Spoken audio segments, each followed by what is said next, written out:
ስኳሩ ሲለካ 700 ደርሶ ሰውነቱ በየቀኑ 1 ኪሎ እየቀነሰ በባዕድ ሀገር ብቻውን በሞት ጥላ ሲሰቃይ የነበረው ሳሙኤል ተስፋ ቆርጦ ንስሐ ገብቶ ስጋው ደሙ ተቀብሎ የመጨረሻውን ቅጽበት ሞቱን እየተጠባበቀ ነበር። ንስሐ ገባለሁ፣ በቃ የመጨረሻው ሰዓት ሞት የሚባለው ነው የምጠብቀው። ነገር ግን ያለምንም ሕክምና በ2 ኩባያ ጸበል ለዓመታት ያሰቃየው ህመም ከውስጡ ተነቅሎ የወጣበትን አስደናቂ ተአምር ዛሬ ያጋራናል። ልክ 2ኛ ኩባያውን እንደጨረስኩ መጥፊያ ጋር ነው የሄድኩት። 5 ሊትር ተፋ። በዱባይ እጁ የገባውን ህይወት የሚቀይር እድል በማይገመት አጋጣሚ ያመከነ ኢትዮጵያዊ ታሪክ አቅፎኝ ወደ ጋርደን ይዞ ይገባና 8 መኪናዎች ተደርድረዋል። ከነዚህ ውስጥ የምትፈልገው አንደኛው ያንተ መንቀሳቀሻ መኪና ነው። ከዛሬ ጀምሮ እኛ ጋር ስራ ገብተሃል። የሱን ስህተት እንዳንደግመው የግድ ልንሰማው የሚገባ የህይወት ቁም ነገር። 4000 ድርሃም ደሞዝ አርጃን የሚባል ኢልተን ሀብ የሚገርም ሰፈር ነው። ስዊሚንግ ፑል ያለው ጂም ያለው ጽድት ያለ ሆቴል ውስጥ ተከባሁኝ። ከዱባይ አሜሪካ ለመግባት የተከፈለ አስደናቂ ዋጋ፣ በኡጋንዳ ካምፓላ የሚገርመው የኢትዮጵያውያን የስደት ታሪክ። ወደ አሜሪካ እንውሰድ። ግን አሜሪካ ለመሄድ ምን ማድረግ አለብኝ? ሪፊውጂ ውስጥ መግባት አለብን። ከዱባይ ገብርኤል እስከ ቃጥላ ማርያም፣ ከዩጋንዳው ገዳም እስከ ዳትሰን ማርያም። እንግዲህ አንስተው በገጀራ ከሚማቱ ጋር ምን አበሆነ ነው ምናምን አይነት የሚል አይነት ሰው ሆንኩኝ። የማያልፍ ይመስላል። እመኑኝ ድብና አድርጎ ያልፋል። በእግዚአብሔር ከተማመን እግዚአብሔር የማይቀይረው ነገር የለም። እውነተኛ ተአምር የተደረገለት የዚህ ሰው ታሪክ እነሆ ጀመረ። መታከት የሚባለው ነገር በቃ ጠብ የማይል ነገር ሲሆን ለምንድን ነው እንደዚህ አይነት የደከመ ህይወት ብለህ ደግሞ ማጉረምረም ደግሞ ትጀምራለህ። ከዛ ያንን እያደረግኩ በጣም ስለከፋኝ ተነሳሁኝና እንጦጦ ማርያም ፍስለታም ስለደረሰች። ከዛ በፊት ምን ሆነ መሰለኝ፣ እንደዚህ ሳልፍ ምስጋናው የሚባል ኢንተርኔት ቤት ከፍቶ ቪዲዮ ኮል ምናምን ያደዋውላል። ሊዮስቲ ቆይ ልግባና ምናምን ልጎብኝለት አልኩና ገባሁ። ከዛ ምን ትሰራላችሁ ስለው ፓስፖርት እናድሳለን አለኝ። የፓስፖርቴን ፎርም ስንት ብር ነው? 60 ብር ሙላልኝ አልኩት። በል አንተ ሳንቲሙን ስለምታጠፋ አሁኑኑ ሂድና ንግድ ባንክ ክፈል አለኝ። 1000 ምናምን ብር ነበረችኝ። ሄጄ ያንን ከፈልኩኝ። ከዛ ተነስቼ እንጦጦ ማርያም ሄድኩኝ። እናቴ ጋር ሲሄድ ግቢው እንዳለ ተይዟል። ከዛ በዛች ባለችኝ ብር ላስቲክ ሸራ ገዛው። መስኮት የወላለቁ ብረቶች ነበሩ፣ እነሱን አነሳውና ዛፍና ዛፍ መካከል ነው ሸራዬን ወጥሬ ቤት ሰራው። 5 ሳንቲም የለኝም። በሶ የሚባል ነገር አልያዝኩም። ምግብ የምበላበት አልያዝኩም። ያቺ ሳንቲሟን ላስቲክ ገዝቼ ጨርሻለሁ። ከዛ ጾምኩኝና 9 ሰዓት ላይ ምንድነው ምንም ነገር የለም። ዝም ብዬ እንደዚህ እንትን ብዬ መጣ አንድ ልጅ እንደዚህ ያለና የህብረት ጸሎት እንኳን ከኛ ጋር አትጸልይም ምናምን አለኝ። አላውቀው መድኃኔ ይባላል። እሺ ምናምን ብዬ አንስቶ ይዞኝ ይሄዳል። የአዲስ ከተማ ምናምን ልጆች ያሉበት ጎረምሳ ማት አስተዋወቀኝ። ወስደው ድንች ወጥ በጣም ቆንጆ ነገር ይዘውኝ እዛ ጋብዘውኝ በላው። በየደቂቃው እየጠሩ ይዘውኝ ይሄዳሉ። ልክ ቅዳሴው እንዳለቀ ምን እንዳል ሳሚ ነው የሚባለው ይዘውኝ ሄደው እንትን አላሉ። ከዛ 16 አለቀች። እንዴት ልውጣሽ? ከዛ እንትን አስጠላኝ። በቃ ማለት የሚጠብቀኝ ነገር አሰብኩት። ሲሄድ እዚያ ያለኝ ሰላም በቃ ደስ የሚል ነገር ነው፣ እየተገረኝ አይደለም። ከዛ በ21 እወጣለሁ አልኩ። በ21 ቀን ይዤ ወደ ቤት መጣሁ። ከዛ ቤት መጥቼ ስልክ ነበር፣ ወደ 4 ዓመት ነው ምናምን የተቀመጠ አይፎን ስልክ ነው። ጓደኛ ይደወለልኝ። አረ ሳሚያ ስልክ አለ አለኝ። አዎ አስቀምጠዋል? አዎ አስቀምጫለሁ። እሱ አሁን መከፈት ስለተጀመረ አምጣ ልክፈትልህ ይለኛል። የእግዚአብሔርን ነገር ያውሽ። እሺ ብዬ እሄዳለሁ። ከፈተልኝ። ሲሜን ከተትኩት። ልክ ፌስቡክ ምናምን ዳውንሎድ አድርጌ አፕሊኬሽኖች ፌስቡክ ላይ ስገባ በምንም ማላቃት በንግግር ብቻ ነው እንደዚህ የምናወራው። ፌስቡክ ላይ ያለኝን ነገር ታውቃለች፣ ብቻዬን እንደምኖር ታውቃለች። የካሳንቺስ ሰፈር ልጅ ነች እና ታወራኛ ነበረ። ከዛ ሳሚዬ በጣም እፈልግሃለሁ ኮንታክት አድርገኝ። አንስቼ መደወል ስደውል ሳሚዬ እኔ እኮ ተጨንቄ ሱባኤ ገብቼ ነው እኮ በቃ ጠርጥሬ ያለሁኝ። እንኳን እግዚአብሔር ጸሎትን ሰማ። በጣም እረፍት አጥቻለሁ። ላንተ ነው ማስበው። ጸጉር ቤት ነው የምትሰራው እንግዲህ። እሺ ረጅም ዓመት ስደተኛ ነች። የት? ዱባይ። እሺ ኢየሩሳሌም ትባላለች። እግዚአብሔር እድሜና ጤና ይስጣት። ሐሳቧ ሁሉ ይከናወን። አሁን ምን ታረጋኛለች? እዚህ መተህ ለምን አትሰራምና ቪዛውን ልክልሃል አለች። በወጣው በ3ኛ ቀን ከሱባኤ በወጣው በነገርኩ ማለት ነው። ከዛ ፓስፖርት አለ ስትለኝ ኧረ እኔ ፓስፖርት የለኝም ምናምን ትዝ አለኝ። ለካ ሱባኤ ከመግባቴ 10 ምናምን ቀን በፊት ከፍያለሁኝ። የተሰጠኝ በአንድ ሳምንት ውስጥ ይወጣል ነው የተባለው። ከዛ ኧረ ቆይ እስቲ ምናምን ነገር ብዬ ተነስቼልህ ፖስታ ቤት ስሄድ ፓስፖርቱ ወጥቷል። ከዛ ላክልኝ ፓስፖርትህን ትለኛለች። ጥላ ላይ ሆንኩኝና አንስቼ ፓስፖርቴ በቃ ልክ እንደ ስካን አድርጎ ነው የወጣው። ፎቶ ተነሳና ፎቶ ላክልኝ አለች። ፎቶ ተነሳሁኝ፣ ላኩላት። በ3ኛው ቀን ቪዛ ወጣ። የዱባይ ቪዛ ወጣ። ትኬት ግን አልከፍልልህም፣ የለኝም የትኬት ይሄንን 1400 ብር ነው ቪዛ ይመስለኛል። የዛ ሰዓት ያነችኝ 1400 ዲራም ነበር ይመስለኛል። የ3 ወር ቪዛ አገኘችልኝ። ታገኛለህ ትኬቱን? በትን ስራ ታገኛለሁኝ አልኳት። አንተ እራት ራሱ የምትበላው ታገኛለህ በዛ ሰዓት? የለም እራት የምበላ። ከዛ ምን አልኩት? አገኛለሁ አልኩኝና የሚገርምህ እኔ አላሰብኩትም። ብሩክ የሚባል አየር መንገድ የሚሰራ ጓደኛ አለኝ። አየር መንገድ ግቢ ነው እና ጾም ተፈቶ የለ ለጾሙ ያቺን የእረፍት ቀን ጠብቀው እርድ ሊደረግ ሳሚ መምጣት አለበት ይባላል። እሺ ብዬ ተነስቼ ወደ አየር መንገድ ግቢ እሄዳለሁኝ። ጠባብሼ አብረን በላን። መሀል ላይ አንድ ነገር ልነግራችሁ ነው አልኳቸው። ከመሬት ወደ ኢመረት ልሄድ አልኳቸው። ከዛ ደስ አላቸው። በቃ ምንድን ነው አሉ። እንደዚህ ቀንባው መጣ። ይሄ ይሱ ያልኩህ በቃ በጣም ቅር አለውና ሳሚ እኔ ስደት አልመኝልህም፣ ወርቅ የሆነ እጅ አለ እና ቆሎም እየበላን ቢሆን እዚህ ሀገር ላይ ብትሰራና አብረን ብንሆን ደስ ይለኛል። እያሰብን ነው የሆነ ቢዝነስ ለመስራት። እዛ ቢዝነስ ውስጥ ግን ማንም አይደለም አንተን ነው እያሰብን፣ ሁላችንም የራሳችን ስራ ስላለን አለ። ከዛ አይ እኔ የሰው ነገር ላይ እንትን አልልም፣ እንግዲያውስ በቃ መሄድ ካሰብክ ከበረከቱ ልሳተፍ አለና ስልኩን አውጥቶ 24,000 ብር ትኬት ቆረጠልኝ። ወዲያው ትኬቱን ቴክስት አደረገልኝ። አላሰብኩም፣ ምንም አላልኩ። ተነስቼ ወደዛ ለመሄድ ነው። 3 ቀን ነው የቀረኝ። እሺ ልነግርህ አልችልም፣ በቃ ተጣደፍኩ አልኩ። በቃ ተጣደፍኩ። ቀበሌ መጣው። ውክልና አሁን ላልኩ ለብሩኬ ለሱ ሰጠሁት። መንጃ ፈቃዴ 7 ወር ምናምን ጠፍቷል ከኪሴ ውስጥ አይጥቻው አግኝቼው አላቅም። በቃ ጠፍቷል ብዬ ተስፋ ቆርጫለሁ። ስለማልነዳበትም ምንም ስለሌለ ፈልጌው አላቅም። የሚገርመው የዛን ጊዜ እቃዎች ምናምን እንደዚህ ሳሰናዳ መንጃ ፈቃዴን እዛው አገኘሁት። እሱን አንስቼ ክፍለ ከተማ ሄጄ በእግረ መንገዴን ውክልናውን ስሰጥ ይሄን ነገር ኢንተርናሽናል ታረጋላችሁ ስለ አዎ ኢንተርናሽናል አይደል 600 ብር ከፈልኩ። ኢንተርናሽናል የሚደረገው እኮ ቪዛ ሲኖር ነው አለችኝ። ይሄው አይ ቪዛ አለኝ። ወዲያው ኢንተርናሽናል አረገችልኝ። ከዛ አያቴ ነበረች ደብረ ዘይት ያልኩ። ከዛ እሷን ልሰናበት ሄድኩ። ምን የሚታየን ይዤ ሄድኩ። እዛ ተሰናበትኩኝ። ተላቀስን። ሳምኳት፣ ጸሎት አርጋልኝ፣ መርቃኝ። ባለቤትስ? እሷም ከልጆቼ ጋር ሆና ሸኙኝ። ነገርኳቸው ያለውን ነገር። በቃ ምንም አማራጭ የለም እዚህ ያለው ነገር እያየሁ ከእጅ ወደ አፍ የምትለው ነገርም አይደለም። ስራ የሌለው ሰው አንድ ፊቱን ስራ የሌለው ሰው ይሻላል፣ የኔ ብጤ ማለት ይሻላል። ከዛ ተነሳው። የእናቴ ጓደኛ ልጅ አለች፣ ሩት ዲሳሳ ትባላለች። እቺ የምትወስደኝ ልጅ ኢየሩሳሌም ትባላለች። እሷ አጅማን ነው የምትኖረው፣ እቺኛዋ ዱባይ ነው የምትኖረው። ከዛ እንደሚሄድ ስነግራት የእናቴ ጓደኛ አለች አላልኩም? እሷ ትደውልላትና ሳሚ ወደዛ ሊመጣ ነው እና ሳይቸግረው ሳይከፋው እንትን አይልም፣ አደራ ወንድምሽ ማለት ነው። እኔም ደግሞ ኮንታክት አድርጌ ኧረ ሩታዬ ልመጣ ነው ብያታለሁ። ተነሳሁኝ። ሁሉ ነገር እንደነገርኩ አልጋ በአልጋ ነው የሆነው። ከፓስፖርቱ ጀምሮ ለእኔ ነው ገጠመኝ እንጂ ለእግዚአብሔር አላማ ነው።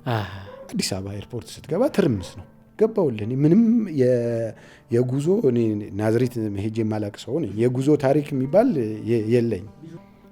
መልክ እንግዲህ እግዚአብሔር ሞገስ ሲሆነ በቃ አንድ ቲሸርትን የለበስኩት፣ አንድ ሻንጣ ብቻ ነው ያዝኩት። ሰንበት ትምህርት ቤቱን እዛ ተስፋ ስዱዳን የሚባላል አቡዳቢ መድኃኔዓለም 2 ሻንጣ ሙሉ ነው ቅዱሳት፣ አርጋኖን፣ ውዳሴ ማርያም፣ መዝሙረ ዳዊት፣ ቅዱሳት ስዕላት ምናምን ተገዝቶ እጣን ምናምን ወደዛ የሚሄድ ነው። ገቢው ለዛ የሚሆን እዛ ተሸጦ እሱን ስል እኔ ይዤው ሄዳለሁ አልኩት። ይሄን ሁሉ አዎ እኔ ይዤው ሌላ ልብስ ምናምን አልይዝም አልኩ። ጀበና ይዘህልኝና ብላኛለች ቪዛ ይላከችል። ለሷ አንድ ጀበና ይዤ እዛ መግባት። እዛ ስገባ በጣም ነው ተብጠርጥሮ ነው የሚታየው የምትጠየቀው። የሰሜኑ ጦርነት ይጀመር ሲል ነው እንደዛ። ምን ብለዋል? የትምህርት ማስረጃና የንግድ ፍቃድ። እኔ ደግሞ አንተ ይሄን አላቅም፣ ምንም ነገር አላቅም። ያለኝን ዶክሜንት በሙሉ የእናቴን ፎቶ ምናምን አዘጋጅ። ቪዛ ይሄ ምንድነው? የጉብኝት ነው። የ3 ወር የጉብኝት ቪዛ። እሱን ይዤ እንትን ስል የንግድ ፍቃድ እኮ ያስፈልጋል ተባለ። የንግድ ፍቃድ ሳየው የንግድ ፍቃድ አለ የዚህ የተሰጠ የሱቁ ሳሙኤል የተደራጃችሁት? የተደራጀ ነው። ሳሙኤል ቴዎድሮስና ጓደኞቹ። ከዛ ና አለኝ። ትራቭል ሂስትሪ አለ? የለኝም። የት ነው የምትሄደው? ወደ ዱባይ። ማጋ? አይ እህቴ ጸጉር ቤት ነው የምትሰራው፣ እንደው ያለችበትን ደረጃ ብዬ ነው። ኢንቪቴሽን እሷ ነች የላከችው? አዎ። እሺ አየውና የትም ሄዳ አታውቅም? የት? ከዛ ምንድን ነው የምትሰራው? ንግድ ፍቃድ አለ? አለኝ። በእውነት ንግድ ፍቃድ ይወጣ አድርገ ቲን ነምበር የንግድ ደግሞ አለ ደግሞ የምዝገባ እሱን የንግድ ምዝገባ መጨረሻ ላይ ምን ቢላይ ነው የክራይ ውል። እሺ ብዬ የክራይ ውሉንም ይዤዋለሁ። የክራይ ውል እንደዚህ አየውና ሁሉንም ይድለፍ ደነገጥኩሽ። እንደዚህ እግሬ ተንቀጠ። እሺ ብዬ አለፍኩት። ሁለተኛ መስኮት ጋር ደግሞ አለ የሚመቱበት ነው መሰለኝ። እዛ ጋር ሲደርስ ምን በቃ ከታትቼ ባጌን ይዤ ነው የምገባው። እየተንቀጠቀጥኩ ነው። በቃ ከኋላ ድምፅ ነው የምጠብቀው። አንተ ምናምን የሚባል ነገር አላቅም እኔ እንደዚህ። ከዛ ልክ ሁለተኛ መስኮት ጋር ገባሁኝና ወዴት ነው? ወደ ዱባይ። ምን አይቶ አሳለፈ አለች። የጠየቀኝን አልኳት። የጠየቀኝን ሁሉ አሳየሁ ምናምን አለ። እሺ ምን ጠየቀህ ስትለኝ አምጣ ውስጥ ያለች እሷ ለእሷም እንደገና እንደዚህ። ከዛ አላቸው መመርመሪያ እንዲህ ላይት ማንጸባረቂያ የሚያዩበት አለ። በሱ ምናምን አየችውና አንተ የንግድ ምዝገባህና ቲን ነምበርህ እና የንግድ ፍቃድህ እኮ ከተለያየ ክፍለ ከተማ ነው እና ፎርጂድ ሳይሆን አይቀርም አለች። ፎርጂድ ከሆነማ ቃሌ ነው የመጣውና ፎርጂድ ከሆነማ እናንተ ናችሁ የምትጠየቁት አልኳት። እንዴት ስትለኝ እናንተ ናችሁ አይሰጣችሁኝ፣ መንግስት እኮ ነው የሰጠኝ አልኳት። ከዛ ትናንትና የሆነች እንደዚህ የፎርጂድ ወረቀት ይዛ መታ እያለች እየመታችልኝ ነው ለካ እየነገረችኝ ስለ ትናንት። አንተም እንግዲህ በሰላም ተመለሳለችኝ። አለፍኩ ገባሁኝ ውስጥ እንደገባ ከዛ አየር መንገድ ደረስኩ። ሲሄድ አበቃል ሁሉ ነገር አዲስ ነው። እሺ ለኔ እንግዲህ ከዛ ቤት ወጥተ ከዛ ህይወት ወጥተ እንደዚህ አይነት ብርሃን የመሳሰሉ ሰዎች ስታይ እንደዚህ ብትነካቸው የሚቆሽሹ ናቸው። ከዛ እዛ ደረስኩኝ ምናምን እነሱ ሳይ ቴስት አለው ይሄ የኮቪድ ምናምን በአፍንጫ በሰን ምናምን ገብ በጣም የሚዘገን ነው። እሱን ምናምን አድርገው ከዛ አይን አሻራ ምናምን ይሰጥበታል። እዛ ጋር ሲደርስ ምናምን አደረገ። where are you from? ኢትዮጵያ። ኦ የሀቢቢ ምናምን አለኝ። ከዛ ከሄድኩ በኋላ ና አለኝ። ደነገጥኩኝ። ከሄድኩ ና ምናምን አለኝ። ምን ከዛ ቴክ ዲስ ምናምን ብሎ ሲም ካርድ ሰጠኝ። ለካ ሲም ካርድ ይሰጣል። ሲም ካርድ ሊሰጠኝ ነው በነፃ ይሰጣል። ሲም ካርድ ነፃ ሰጠኝ። ሲም ካርድን ከተትኩ። ከዛ እነሱ ይኸውልህ ሰው አነጋግረውልህ በታክሲ ሹፌር ሊቀበለኝ አነጋግረው ጨርሰዋል። እቺ ሩታ ያልኩህ ሄዳ ለሳሚ የሚመጥነው ቦታ ብላ ሻርጃ ውስጥ ጸሎት የሚደረግበት በጣም ታታሪ ሰራተኞች አልጋ ከታች ኤሲ ያለው ተከራይታ የ3 ወር ከፍላ ጠበቀች። ጅንጅብል አልቀረም፣ ነጭ ሽንኩርት አልቀረም፣ እንቁላል አስቤዛ አድርገው ጠበቁኝ። ልብስ ገዝተውልኝ ቁምጣ በቃ ልነግርህ አልችልም። እሺ ማለት ልጅ ልክ ሲወለድ የምታደርገውን አይነት ነገር አድርገው ጠበቁ። ከጅንጅብል አሁን ለሰው የሚገዛ አይደለም። አንዴ እንደዚህ አይነት ሰው ልክ ስታገኝ ትንሽ ቀለል የሚል ነገር አለ። አገሩን ያለው እዛ የገባሁበት ቤት ተደራራቢ አልጋ አለ። 3 ሰዎች ናቸው የሚኖሩት። 24 ነው የሚሰሩት። በጣም ጠንካራ ሰራተኛ፣ እናታቸውን የሚያኖሩ በጣም ጸሎተኞች፣ አማትበው የሚበሉ የሚሰግዱ ምናምን ቤት ነው። ይዘውኝ ወጡ። ሻወሬን ወሰዱ። ቁምጣ ምናምን ተሰጥቶኛል። በቃ ሌላ ታሪክ አልኩ። በስሊፐር ነኝ። ማስክ ምናምን ተደርጎ ይዘው ሻዋርማ ምናምን እዛ አገሩን ምናምን አሳዩ። እነሱ ወደሚሄዱበት ሄዱ። ገባሁ፣ ተኛሁኝ። ኦክቶበር 5 ገባሁ። ሌሊት ነው የገባሁ። ኦክቶበር 6 ከዚህ ከዲያቆኑ ጋር ተገናኘን። ኢንጂነሪንግ ተማሪ ነው። የትግራይ ልጅ ነው። ኦሮምኛም ተናጋሪ። ጅማ ውስጥ ነው የሚሰራ የነበረ። በጣም ደስ የሚል ልውል ይባላል። አንተነህ ትመጣለህ የተባለው እኛማ የማይጨስበት የማይቃምበት ሴት የሌለበት የማይጠጣበት ምናምን ብለው ሲሉ እንደ ትልቅ አባት ነው ለካ አንተን ነው ምናምን እንደዚህ የተጨነቁልህ ምናምን። ተዋወቅን ከሱ ጋር። ስራ የሚባል እንዳትፈልጋለኝ።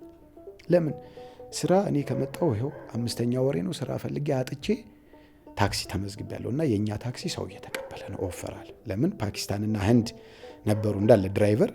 ኤክስፖ 2020 ሊጀምር ነው እንዳለ ድራይቨር በኮቪድ ምክንያት ወደ ሀገሩ ሄዶ አልቋል። ስለዚህ ካምፓኒው ሰው ይፈልጋል። ምንድነው የሚያደርግልህ? እስከ 7000 ድርሃም የሚሆን ነው መንጃ ፈቃድ። ያንን በራሱ ከፍሎ ያወጣልሃል። አኮሞዴሽን ካልተቀበለ በወር 300 ዲራም ይሰጣል። ከዛ አገሪቷን አስጠንቶ ፕሮፌሽናል ድራይቨር አድርጎ መኪና ይሰጣል። ካርስ ታክሲ ይባላል። ስለዚህ እዛ ጆይን ታደርጋለህ። ምንድነው መስፈርቱ? 120 ድራም ይከፈላል። እንግሊዘኛ ብቻ ነው። እሺ ከዚህ ሲሄድ ብሩኬ $100 ሰጥቶኛል። እዛ ሲሄድ ደግሞ እነሱ ተቀብለውኛል። 500 ድራም ሰጠኝ። ሀብታም ነኝ እኔ እንዳለኝ ቀጥ ብዬ ሄድኩኝ። ስፈተን እንግሊዘኛ ሳይኮሎጂ ምናምን ትጠየቃለህ እና 15 ጥያቄ ሊስኒንግ ምናምን አለው እና በኤርፎን ሰምተ ምናምን ነው እና መጨረሻ ላይ ኢንተርቪው እንግሊዛዊት ነች ኢንተርቪው ያደረገች ኮንቨርሴሽን ምናምን አለው። 93% አምጥቼ አለፍኩኝ። ኦክቶበር 5 ገባው። ኦክቶበር 6 አለፈ። ኦክቶበር 7 ካምፓኒው ጋር ጆይን አደረኩኝ። በሁለተኛ ቀን የ3 ወር ቪዛ ነው ያዝኩት። እሺ ከዛ በ10ኛው ቀን 10 ቀን ብቻ ነው ከቪዛው ላይ የተጠቀምኩበት። ከዛ የ2 ዓመት ቪዛ የስራ ቪዛ ተመታል። ካምፓኒው ተቀበለኝ። ከዛ መጣሁኝና አለቀስኩኝ መቤቴ ጋር። ምን አድርጌልሽ ነው? በቃ ላልደረሽላቸው ሰዎች ድረሽላቸው። እኔ ከዚህ በኋላ ሰው ገድዬ እንዳስቀይምሽ ነው የምትፈልጊው? እሱንም በሐሜት ጨርሼዋለሁ። ብዙ ነገር አድርጌያለሁኝና ከዚህ በላይ ምን እንዳደረግ ነው የምትጠብቂኝ? በቃ ለሌሎቹ ድረሽላቸው። እኔ አሁን እስካሁን ያደረግሽልኝ ጭራሽ በቃ ምን አድርጌልሽ ነው? ዲያቆኑ ራሱ እንዴ አድርጊልኝ ጨምሪልኝ ነው እንጂ የሚባለው እንዴት እንደዚህ ትላለህ አለኝ። ለምን በልገላህን ታጠብ ምናምን ተብሎ ሌላ ቱታ ምናምን እንደዚህ ተጣጥፎ ቲሸርት የታጠበ እንቁላል ተጠብሶ ወተት እንዴ በቃ እንትና ይሄ ደም የጠገበች ተዋን ታውቃለህ? በሶስት አነጠነጥክ በቃ ከዛ ያንን አለፍኩኝ። ሳሚ ነው የሚባለው። በቃ ቤተክርስቲያን እሄዳለሁ፣ አገለግላለሁ፣ ካሜራ ምናምን አነሳለሁኝ። እዛ ዝማሬ ላይ በቃ ያገኘሁት ላይ እንትን እላለሁ። በቃ ስሜ በቃ ረጅም ዓመት እንደኖረ ሰው በቃ ሞገስ ሆነ። መድኃኔዓለም ከፊት ቀድሞ ማለት ነው። ከዛ በ5ኛው ወሬ ተራ ደረሰኝ። የት ነው? ክፍለ ሀገር ሄደ ነው የምታወጣው። ለምን? በጣም ማዕት ሰው ስለተቀበሉ አለ ፉጂራ የሚባል። እዛ ስንሄድ 200 ተማሪ ነው ሄድ ነው። ፉጂራ የሚባለው ሞልቷል። 100ውን ወሰደና 100ችን ቀረ። ፉጂራ ሄድክ ማለት 5 ወር ልትቆይ ትችላለህ፣ 4 ወር ልትቆይ ትችላለህ። ከዛ ዲባ የምትባል ሀገር አለች። እዛ ከሄድክ ደግሞ በ2 ወር ያልቃል። ከዛ እዚህ ስለሞላ ወደ ዲባ ሄዱ ተባለ። እዛ ስንገባ ዲባ የሚባለው አብዛኞቹን ተቀበለና 10 ምናምን ተማሪ ነው ምናምን ቀረን። ትምህርት ቤት ነው። ትምህርት ቤት ነው። የምን የሹፌሮችን ማሰልጠን ከዛ እያወጣ መንዳት ምናምን ያለማምዳል እና የምትኖርበት አዳሪ ትምህርት ቤት በቃ አዳሪ ብስብስ ያለ ነው። በቃ በጣም የሚያስጠላ፣ ለሰው የማይመከር ይሄ መጋረጃ በእውነት መጋረጃ ተጋር በጣም የሚያስጠላ፣ በሰው ላይ ሰው የሚያጨሳለ፣ የሚጠጣለ፣ ንጽህናውን የማይጠብቃለ ምናምን። ከዛ በቃ ያንን እግዚአብሔር ወይ ውስጥ ነው መቀባው ምናምን እያልኩ 13 ተማሪ ሲተርፍ 13ታችሁ ኑ አለና ለብቻ ግቢ ያለው ለሞተረኞች የተከራዩ ሀላ የሚባል እዛ ይዘውን ሄዱ። ከ13ቱ አንዱ ነው ሆንኩኝ። እዛ ገባን። ልክ 13ታችን ስንገባ ምን ሆኖ ነበር መሰለሽ? ከዛ በፊት ሳልነግርህ እዛ እያለሁኝ ህልም አየሁኝ። ማታ በተኛሁበት 4ኛ ወር ላይ ነው ምናምን 3ኛ ወር ላይ ምን አየሁ? ጥቁር ውሻ ነው፣ በጣም የሚያስፈራ ጥቁር ውሻ ሲያባረረኝ አየሁ። ሊነክሰኝ እየሮጠ ሲመጣ እጄን እንደዚህ ከትበታለሁ እና ቀኝ እጄን ነው የሰጠሁት። ከዛ ይታገላል፣ ሊነክሰኝ አልቻለም። እኔም እንደዚህ ይታገለዋለሁ። ከዛ እንደዚህ እንደምንም ብዬ አስለቀቅኩትና አገጭ የላይኛውን አፉንና የታችኛውን አፉን ይዤ እንደዚህ ቀነጠስኩት፣ መንጋጋውን ማለት ነው። እንደዛም ሆኖ ይታገለኛል፣ ሊነክሰኝ አልቻለም። ያንን እንዳየሁ ይነቃው። ስነቃ በጠዋት እዚች ላይ የማቃጠል ስሜት እንደ እብጠት ሆነ የማቃጠል ስሜት ተሰማ። ከዛ የሜዲካሉን ካምፓኒው ስለሚችል ሰው ላይ አይደለሁኝም፣ እግዚአብሔር ይመስገን። ተነሳሁኝና ለሕክምና ሄድኩኝ። ሴት ዶክተር ነች የተቀበለችኝ። 9 አይነት የደም አይነት አዛ ንጹህ ነው ተባለ። ኩላሊት ምናምን ሁሉንም ነገር አየች። አይን ምናምን ንጹህ ነው ተባለ። ከዛ በጣም ታመምኩኝ። በጣም ያቃጥላል፣ እንደ ማበጥ ነገር ብሏል። ሰውነቴ በጣም ትልቅ ሆኗል። በጣም ግዙፍ ነው። 105 ኪሎ ነበርኩኝ። በሰላም በቃ ኖርማል ነው። የምቾት የምትለው አይነት አለ አይደለ? ያው ያ ነገር እዚህ ጋር ህመሙ ምናምን አለ ሊያገኛል። በ15ኛው ቀን ሄድኩኝ ተመልሼ። ራሷ ነች ያለችው፣ አየችውና ምንም ነገር አይደለም ብላ መድኃኒት እንደዚህ ተበጥብጦ እንደ ጆል ጁስ ነው ተበጥብጦና ማጠቢያ ነገር ነው፣ እሱን ሰጠችኝ። ኖርማል ነው አለችኝ። በጣም ደህና ነህ ምናምን አለችኝ። ተመለ በ15ኛው ቀን እንደገና ምንም ሊለቀኝ አልችልም። ከዛ ሲሄድ እሷ የለችም፣ አጋጣሚ ረፍት ወጣለች። ሌላ መሐመድ ነው ምናምን የሚባል ዶክተር አለ። ስገባ አየኝ፣ እሷ ያዘዘችልኝን ሙሉ አዘዘ፣ ንጹህ ነው። የመጨረሻ 10ኛው ላይ ፕላስ የሚባል ያሳያል። ሲያሳይ ይሄ ነገር እስቲ ሂድና አለኝ 11ኛ ትእዛዝ በዚህ በቲፖ ቼክ ተደረገ የስኳር መጠንህን አለኝ። እሺ ብሎ እዛ ቼክ ሲያደርግ 370 ደርሷልና ና ብሎ ይዞኝ ገባ። ቁጭ አደረገና አምሶሪ ሳሚ ምናምን አለኝ። ምንድነው በዘር ምናምን እንደዚህ አይነት ነገር ምናምን አለ አለኝ። አይ አረን ያላቅ ምንድነው ስለው አምሶሪ ዩ አር ዲያቤቲክ፣ የስኳር በሽተኛ ነህ። በባዶ ሆድ 300 ምናምን አሳየ ማለት ከዛ በላይ ነው። ስለዚህ ታይፕ 2 ሊሆን ይችላል፣ ታይፕ 1 ሊሆን ይችላል። ስለዚህ ይሄን ነገር የሚታየው ለእንትን ሜታፎርሚንና ፕላስ ሲታግሊፕቲን ያለው እሱን 1000 ግራም መውሰድ አለብህ አለኝ ጠዋትና ማታ። የስኳር በሽታ አይደለም ብቻውን፣ ኩላሊት ነው የሚያጠፋው፣ ኦርጋንህን ነው በአጠቃላይ፣ አይን እግር መቆረጥ ሊያስደርስ ይችላል ምናምን ብሎ ዋርኒንግ ሰጠኝ። አይን አልቀነሰብን ብሎ አረ በመነጽር ነው የምነዳው አልኩት። በቃ ይሄ እኮ የእሱ ምልክት ነው። ጆሮው ጭው ይላል፣ ውሃ በጣም ትጠጣለህ? አዎ ውሃ ይለኛል ምናምን አልኩት። ያንን ብየው መድኃኒት ላዝልህ ነው ሲለኝ መድኃኒቱን ጻፍልኝ፣ እኔ ግን መድኃኒቱን አልወስደውም አልኩት። ከዛ ያንን መድኃኒት ጻፈልኝ። ያንን መድኃኒት የትእዛዝ ወረቀቱን ያዝኩኝና ሲስተም አለው እነሱ አንድ ቀን ከስራ መቅረት አይችሉም። ማንም አጠገቤ የለም። ሆስፒታል ሲሄድ እየጠየኩኝ ነው። የማንንም እርዳታ አልፈልግም። ከዛ ሄድኩኝ፣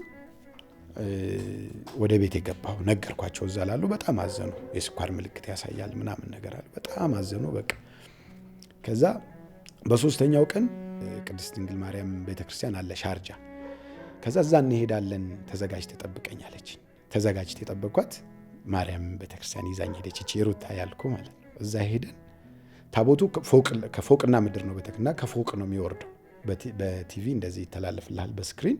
መጀመሪያ መዘምራኖቹ ይወርዳሉ። ከዛ ካህናቱ ታቦቱን እንትን ብለው ይወርዳሉ።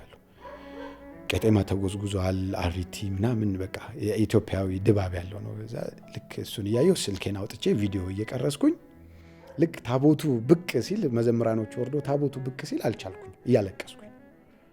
ሰው ሁሉ እኔን ነው የሚያየው፣ የሚለው ድምፅ ነው በቃ የሚወጣው። ከዛ ልክ ታቦቱ መጥቶ የኛን እኔ ያለሁበትን ቦታ ረግጦ ሲያልፍ ቄጤማውን አነሳውና ውሃ ውስጥ ከተትኩት። በሃይላንድ ያያዝኩት ውሃ ውስጥ ከተትኩት። ጠጣሁኝ። እሱን ጠጣሁት። እቤቴ ይዤው ሄድኩት። ከዛ ጠዋት እየተነሳው 2 ሊትር ውሃ አዘጋጅና ከዚህ ከቤተ ክርስቲያኗ ካመጣኋት ጠብ እያደረኩ ከዚህ የወሰድኩ ደግሞ የሚካኤል ጸበል አለ። እሱን ሚክስ እያደረኩኝ ሃይላንዷን ይዤ 1 ግሪን አፕል 2 ካሮት በኪሴ ይዤ እወጣለሁ ለሩጫ። አልናዳ የሚባል የህዝብ ነው። ከቤት ጀምሮ ሮጬ የ15 የ20 ደቂቃ መንገድ ነው። ሮጬ እመጣለሁኝ ወደ ቤት። ስሮጥ ግን ያንን ውሃ ይዤ ሰላም ለኪ እያልኩ ነው፣ አቡነ ዘበሰማያት እያልኩኝ እንትን እያልኩ ነው ስፖርቴን የምሰራው። ከዛ ያንን እጠጣለሁ፣ አለቅሳለሁ። በቃ አንተ ስሙህ የሚጠፋው ያንተ ነው እለዋለሁ መድኃኒዓለም።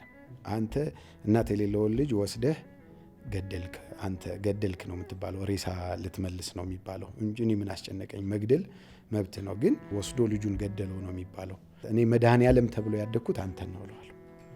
እኔ በውሃ የሚዋጥ መድኃኒት አይደለም ማውቀው፣ አንተን ነው ማውቀው መድኃኒት ነህና እላለሁ። ያንን እየጠጣሁኝ ስለካ መጨረሻ ላይ ነፃ ሆነ፣ ጠፋ። ያ በሽታ ነፃ ዜሮ ሆነ።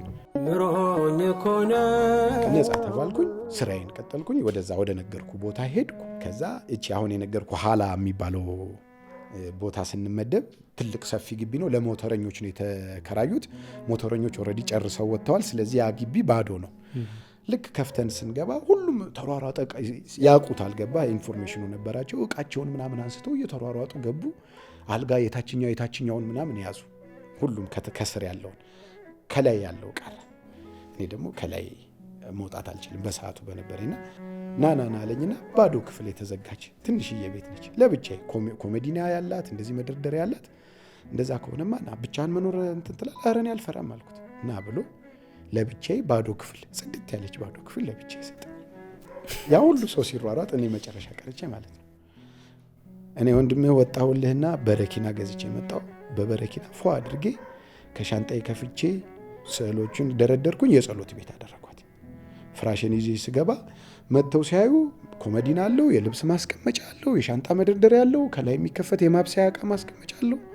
እኔ ደግሞ ሄጄ የውሃ መቅጃች ፕሬስ የምትደረገውን ገዛው፣ ስቶቭን ምናምን። እንደዚህ ነው የምንሆነው ሁለቱ ጓደኞች። ያንን ጥለው መጥተው ከኔ ጋር ቆንጆ ኑሮ መኖር ጀመርን። ስልጠናውን ወሰድን።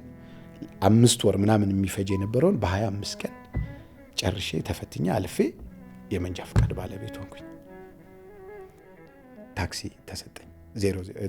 ካምሪ ቶዮታ ካምሪ መኪና ተሰጠኝ። ዩኒፎርሜን ለብሻለሁ። በርሜል ነው የማክለው። እዛ ያንን ስራ ጀመርኩ። አላቀውም። የሚገርምህ እየለመድኩት በ10 በ20ኛው ቀን በቃ ኤግዚቶችን እንደዚህ ምናምን እንደዚህ ማወቅ። የሚገርምህ በ3ኛው ቀኔ ምን ሆነ መሰለሽ፣ የሆነ አርመናዊ ጭኜ ስለ ብዙ ሚሊዮን ብሮች እያወራ ነው የመጣው። ስልኬ ውስጥ ባዶ ነው። ኖል ካርድ የሚባል አለ ባቡር የምትሄድበት፣ እሱ ባዶ ነው። የጓደኞቼን ስልክ አላቅም፣ በአቅም ደግሞ የምደውልበት የለኝም። የሪኬቨሪ ቁጥር የለኝም። ምን ያደርግልሃል? መስኮቷ ለካ ዝቅ አድርጓታል ትንሽ። ኤሲ ተከፍቶ መስኮቱ ዝቅ ካለ ደግሞ የውጭው አየር ይገባና ሞተሩ ነው የሚሞቀው። እዛ ሀገር በጣም መቀዝቀዝ አለበት። የውስጡ ነው ውጭውን የሚያቀዘቅዝ። ትንሽ እንደሄድን የሆነ ሰፈር ነው፣ ትንሽ የሆነ የ37 ብር መንገድ ነው ምናምን። እንደሄደ ተንቀጥቅጦ ቀጥ ይልልሃል። ከፊት ለፊቴ ትራፊክ ላይት አለ። እንዴት ነው መሆነው? እዛ ውስጥ ከገባው በጣም በዋርኒንግ ነው የተነገረን። በጣም ኃይለኛ ማስጠንቀቂያ ነው። አዲስ ነኝ። ያንን ሁሉ የሚሊዮን ገንዘብ እያወራ የመጣ ሰውዬ ነው። ከዛ ልክ እኔ ስደርስ እግዚአብሔር ሲረዳኝ አንድ ከፓርኪንግ ሰው ይወጣላል። ሲወጣ አንደፋድፌ እዛ ውስጥ መኪናውን አቆምኩት። ሰውየው አየውና 37 ብር ከምናምን ደርሷል። አምሶሪ ምናምን ብሎ ይወረደ። 37 ብር ዕዳ ከኔ ነው የምከፍለው። ያለሁበት አዲስ ስራ ላይ ነው። ማማረር ጀመርኩ። እዛው መኪና ውስጥ ሆኜ እሳት ነው የሚወርደው። ይሄ ውሃ ነው እንዳለ ሸሚዜ በስብሷል። ምን ውስጥ ነው የከተትከኝ መድኃኒት? ስልክ ማጋ ነው የምደውለው። መኪና ጥዬ እንዳልሄድ የሰው የመንግስት በጣም በቃ ኃይለኛ ነገር አድርገው ነው። ምን ውስጥ ነው የገባሁት መድኃኒዓለም እላለሁ። የሚገርምህ ልክ ዞር ስል የ22 ዓመት ሴት ነች፣ አልቤናዊት፣ በጣም መልከ መልካም ነች እና እንዲህ ምናምን ትላለች። ሻንጥላ ይዛለች። ታክሲ ፈልጋ ነው። የኔ መኪና ሞቷል፣ ቆሟል። ስነዳ የመቤቴን ዳሽቦርድ ላይ አድርጌያለሁ። የመቤቴ ምስል አለ። ዞር ስል መስኮቱ ክፍት ነው። ትዝ አለኝ። መስኮቱን ዘጋሁትና ፋኑን እስከ መጨረሻ ከፍቼ ሞተሩን ሳስነሳ ተረካል። መኪናው ተነሳ። ከዛ ጌጁ ወዲያው እያየሁት እንደዚህ። ከዛ እሷ ሮጣ መጣች። ሰው የለህም አለች። የለም አልኳት እና ልግባ ምናምን ግቢያ። በጣም ደነገጥኩኝ። መኪናው ራሱ መስራቱ ጌጁ እየወረደ ይሄ ሂት እንትኑ እየወረደ ነው። ገባች። በጣም ይሞቃል መኪና ምናምን። ኤሲውን ከፈተች ምናምን። ከዛ እንውጣ ምናምን አለች። ከዛ ሙይልኝ ስላ እኔ እነግርሃለሁ ችግር የለውም አዲስ ነህ አለች። አዎ አዲስ እኔ እነግርሃለሁ ችግር የለውም እሱን አለች። ሜትሬን ስታርት አድርጌ እንደዚህ ኢንዲኬተር አብርቼ ልወጣ ስል ሰው አለ እዚህ ጋር እና እሱ ሲያሳልፈኝ ቴንኪዩ ምናምን ብዬ እላለሁ። 2-3 ቴንኪዩ ስል አይታለች ለካች ሲያሳልፉኝ ስገባ እንደዚህ ምናምን ስል እንደዚህ እንዴት ትሆናለህ ብላ ወሬ ጀመረች። ከኋላ ነው የተቀመጠችው። ይሄ እንደዚህ አይነት በጣም መልካምነት ዋጋ ያስከፍልሃል እዚህ ሀገር ላይ ብላ ታሪኳን ነገረችኝ። አልቤኒያዊት ነች። የ22 ዓመት ሴት ነች። በ19 ዓመቷ ነው ስደት የወጣችው እና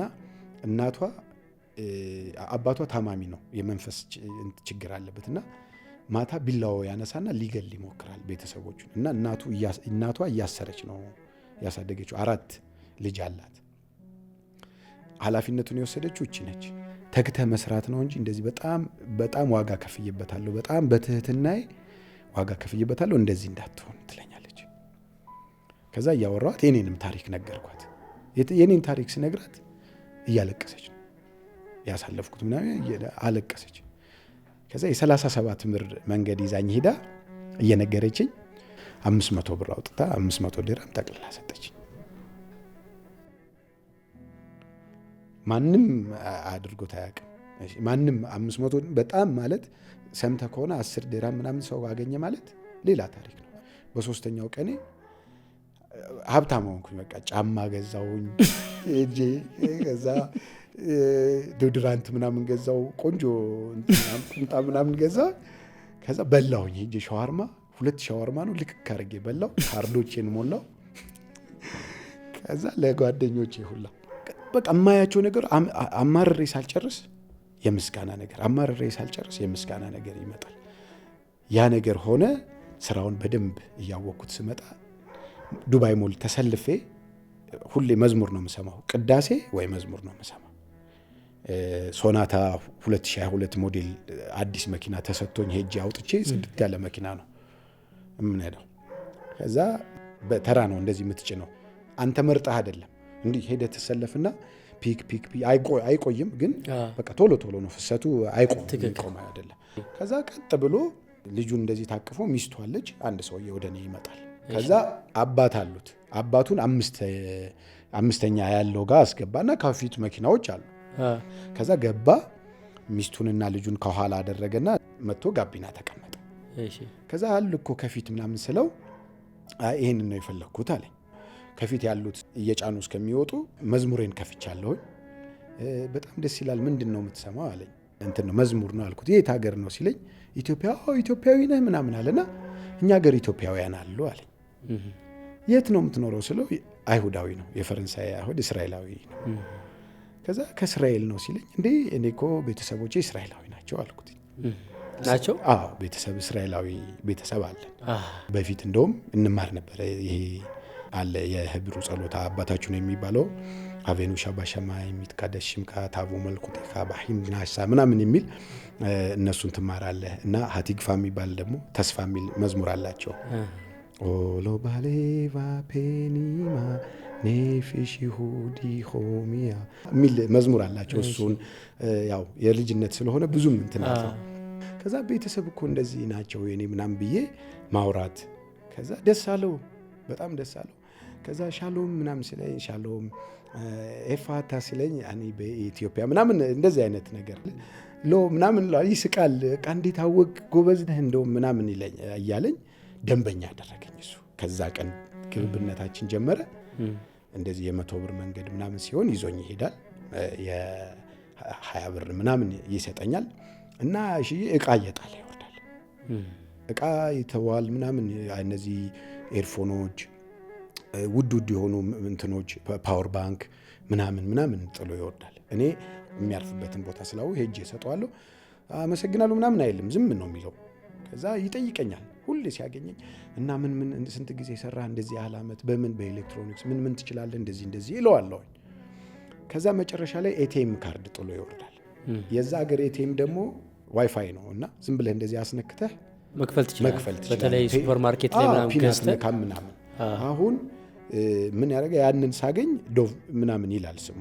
ወይ ይሄ ነገር ዝም ብሎ ጥሎት ነው እንዴ ብዬ የ100 ብር መንገድ አገኘሁ። የ100 ብር መንገድ ሄድኩኝና ሰውየው በካሽ ከፈለኝ። በካሽ ሲከፍለኝ ካርዱን ለማረጋገጥ ስለፈለግኩ በማሽን ያደረኩት። ማሽኑን ነካሁትና 100 ብሩን ሳስነካው ቆረጠ ከሱ ላይ። ከዛ ካርዱ ይሰራል ማለት ነው። ሮጬ ሄድኩኝና ይሄንን እኮ ጥለኸው መስሎኝ ለካ አለው እንደዚህ 100 ብር ከፈልኩበት እና መስራቱን አረጋግጥኩ ነው። ዝም ብሎ አየኝ። ለካ ቴክስት ይገባለታል እሱ ጋር። ዝም ብሎ እንደዚህ አየኝና በሁለተኛው ቀን ዩኒፎርሜን ለብሼ ምናምን ልወጣ ለፓርትነሬን እየጠበቅኩኝ ነው። ምሳዬን በልቼ ልብሴን አጥቤ ልክ ልወጣ ስል ቴክስት ገባልኝ። አሁኑኑ በዚህ አድራሻ እንድትመጣ ብሎ ሎኬሽን ላከልኝ። ደነገጥኩ። ብሩን ሌላ ሰው ተጠቅሞበት ጥሎት ይሆን? በጣም ብዙ ነገር ነው ያሰብኩት። መልሼለታለሁ፣ ግን በቃ ለዛ እንዴት ጠራኝ ብዬ ነው። ከዛ አሁኑኑ ና ብሎ ቴክስት ሲያደርግልኝ እሺ ብዬ መኪናዬን ልጁ መጣ። በቃ 46 ኪሎ ሜትር ነው የሚሄደው የላከልኝ ቦታ 46 ኪሎ ሜትር። ሲሄድ አርጃን ይባላል። ባርሻ ሳውዝ ነው፣ የሀብታም ሰፈር ነው። ሎኬሽኑ ጋር ልክ ስደርስ የሚዘገንን ግቢ ነው። በጣም ያስፈራ ግቢ፣ ትልቅ ነው። መጥሪያ ያለ ነው። እንትን አደረኩ። አንኳኳ። ምድር ላይ ያለ ነው። ምድር ላይ ሰፊ ግቢ ነው። ከዛ ከፈተችልኝ። ዚምባብዌያዊት ሰራተኛ ነች። ሚስተር ሳሙኤል ምናምን አለች። የዶፍ ቤት ነው ስላት ግባ ምናምን። ስገባ 10 ሆነው ጠበቁ። 10 ናቸው። ሚስቶቻቸው አሉ፣ 5 ወንዶች አሉ፣ ህፃናቶች አሉ፣ ልጆቻቸው ምናምን። ከዛ ምናምን አለ ነግሯቸዋል ኦልሬዲ ሁሉን ነገር እንትና። ሁሉም እየመጡ ሰላም አሉኝ። እራት ብፌ እንደዚህ ቀርቧል። ሳልመን ፊሽ ምናምን አለ። ቁጭ ብዬ በቃ ያንን አንሳ ምናምን አለኝ። ጨረገድኩ። ያንን ምግብ አነሳውኝ እየበላው አንደኛው በዚህ በኩል የሆነ ጥያቄ ጠይቀኛል፣ እመልሳለሁ። ለካ ኢንተርቪው እያደረጉኝ ነው፣ እኔ አላወኩም። ያስተዋወቀ ያገኘኝ ሰውዬ ማርኬቲንግ ማናጀር ነው። ለካ ኢንቨስተሮች ናቸው። አይሁዶች ተከልክለው ስለነበር ከእስራኤል ጋር ግንኙነት ስላለ መግባት አይችሉም ነበር። እንዲገቡ ተፈቅዶላቸው የተፈቀደላቸው ሰዓት ነውና ቢዝነስ ሊያደርጉ ነው የመጣው። ለካ እኔን የሚያስተዋውቀኝ ሰውዬ ሚሊዮነር ሰውዬ ነው። ዴንታል ላቦራቶሪ ሊከፍቱ ትልቅዬ ታወር 26ኛ ፍሎሩን ይዘው አዲስ ሰራተኛ እየመለመሉ እኔን አግኝቶኝ ነው። ለካ እኔን እዛ ማርክ ውስጥ ይዞኛል። ማሽኖቹ እስኪገቡ ድረስ ነው ለካ እቺን 3 ወር ደንበኛው ያደረገኝ። ከዛ ምን አለኝ፣ ያኛውን ሲያስተዋውቀኝ ጄርሚ ይባላል። ይሄ ያገኘኝ እኔን ያገኘኝ ዶቭ ነው የሚባለው። ያኛው ደግሞ ላይፍ ቦይ ዶቭ ይባላል። ኦኬ ዶቭ ይባላል፣ ጄርሚ ይባላል። ዶቭ ነው ይሄንን ያስተዋውቀኝ። ከዛ ነገርኩት እንደዚህ ስለው እንባው መጣ ምናምን ተነስቶ አቀፈኝና ወደዱኝ። ሁሉም እዛ ያሉት ጃድ ዴንታል ላቦራቶሪ ነው የሚባለው። ሁለቱ ብራንች አላቸው፣ ፈረንሳይ ሀገርና እስራኤል። ስለዚህ የሚንቀሳቀሰው በሁለቱ ሀገር ነው። ፌዴክስ ይልካሉ ብራንድ፣ ከዛ ይቀበላሉ። ይሄንን ሰርታችሁ ላኩ ይባላል። ፊዴክስ ይላካል። በፊዴክስ ትራንስ የሚደረገው በዛ ነው።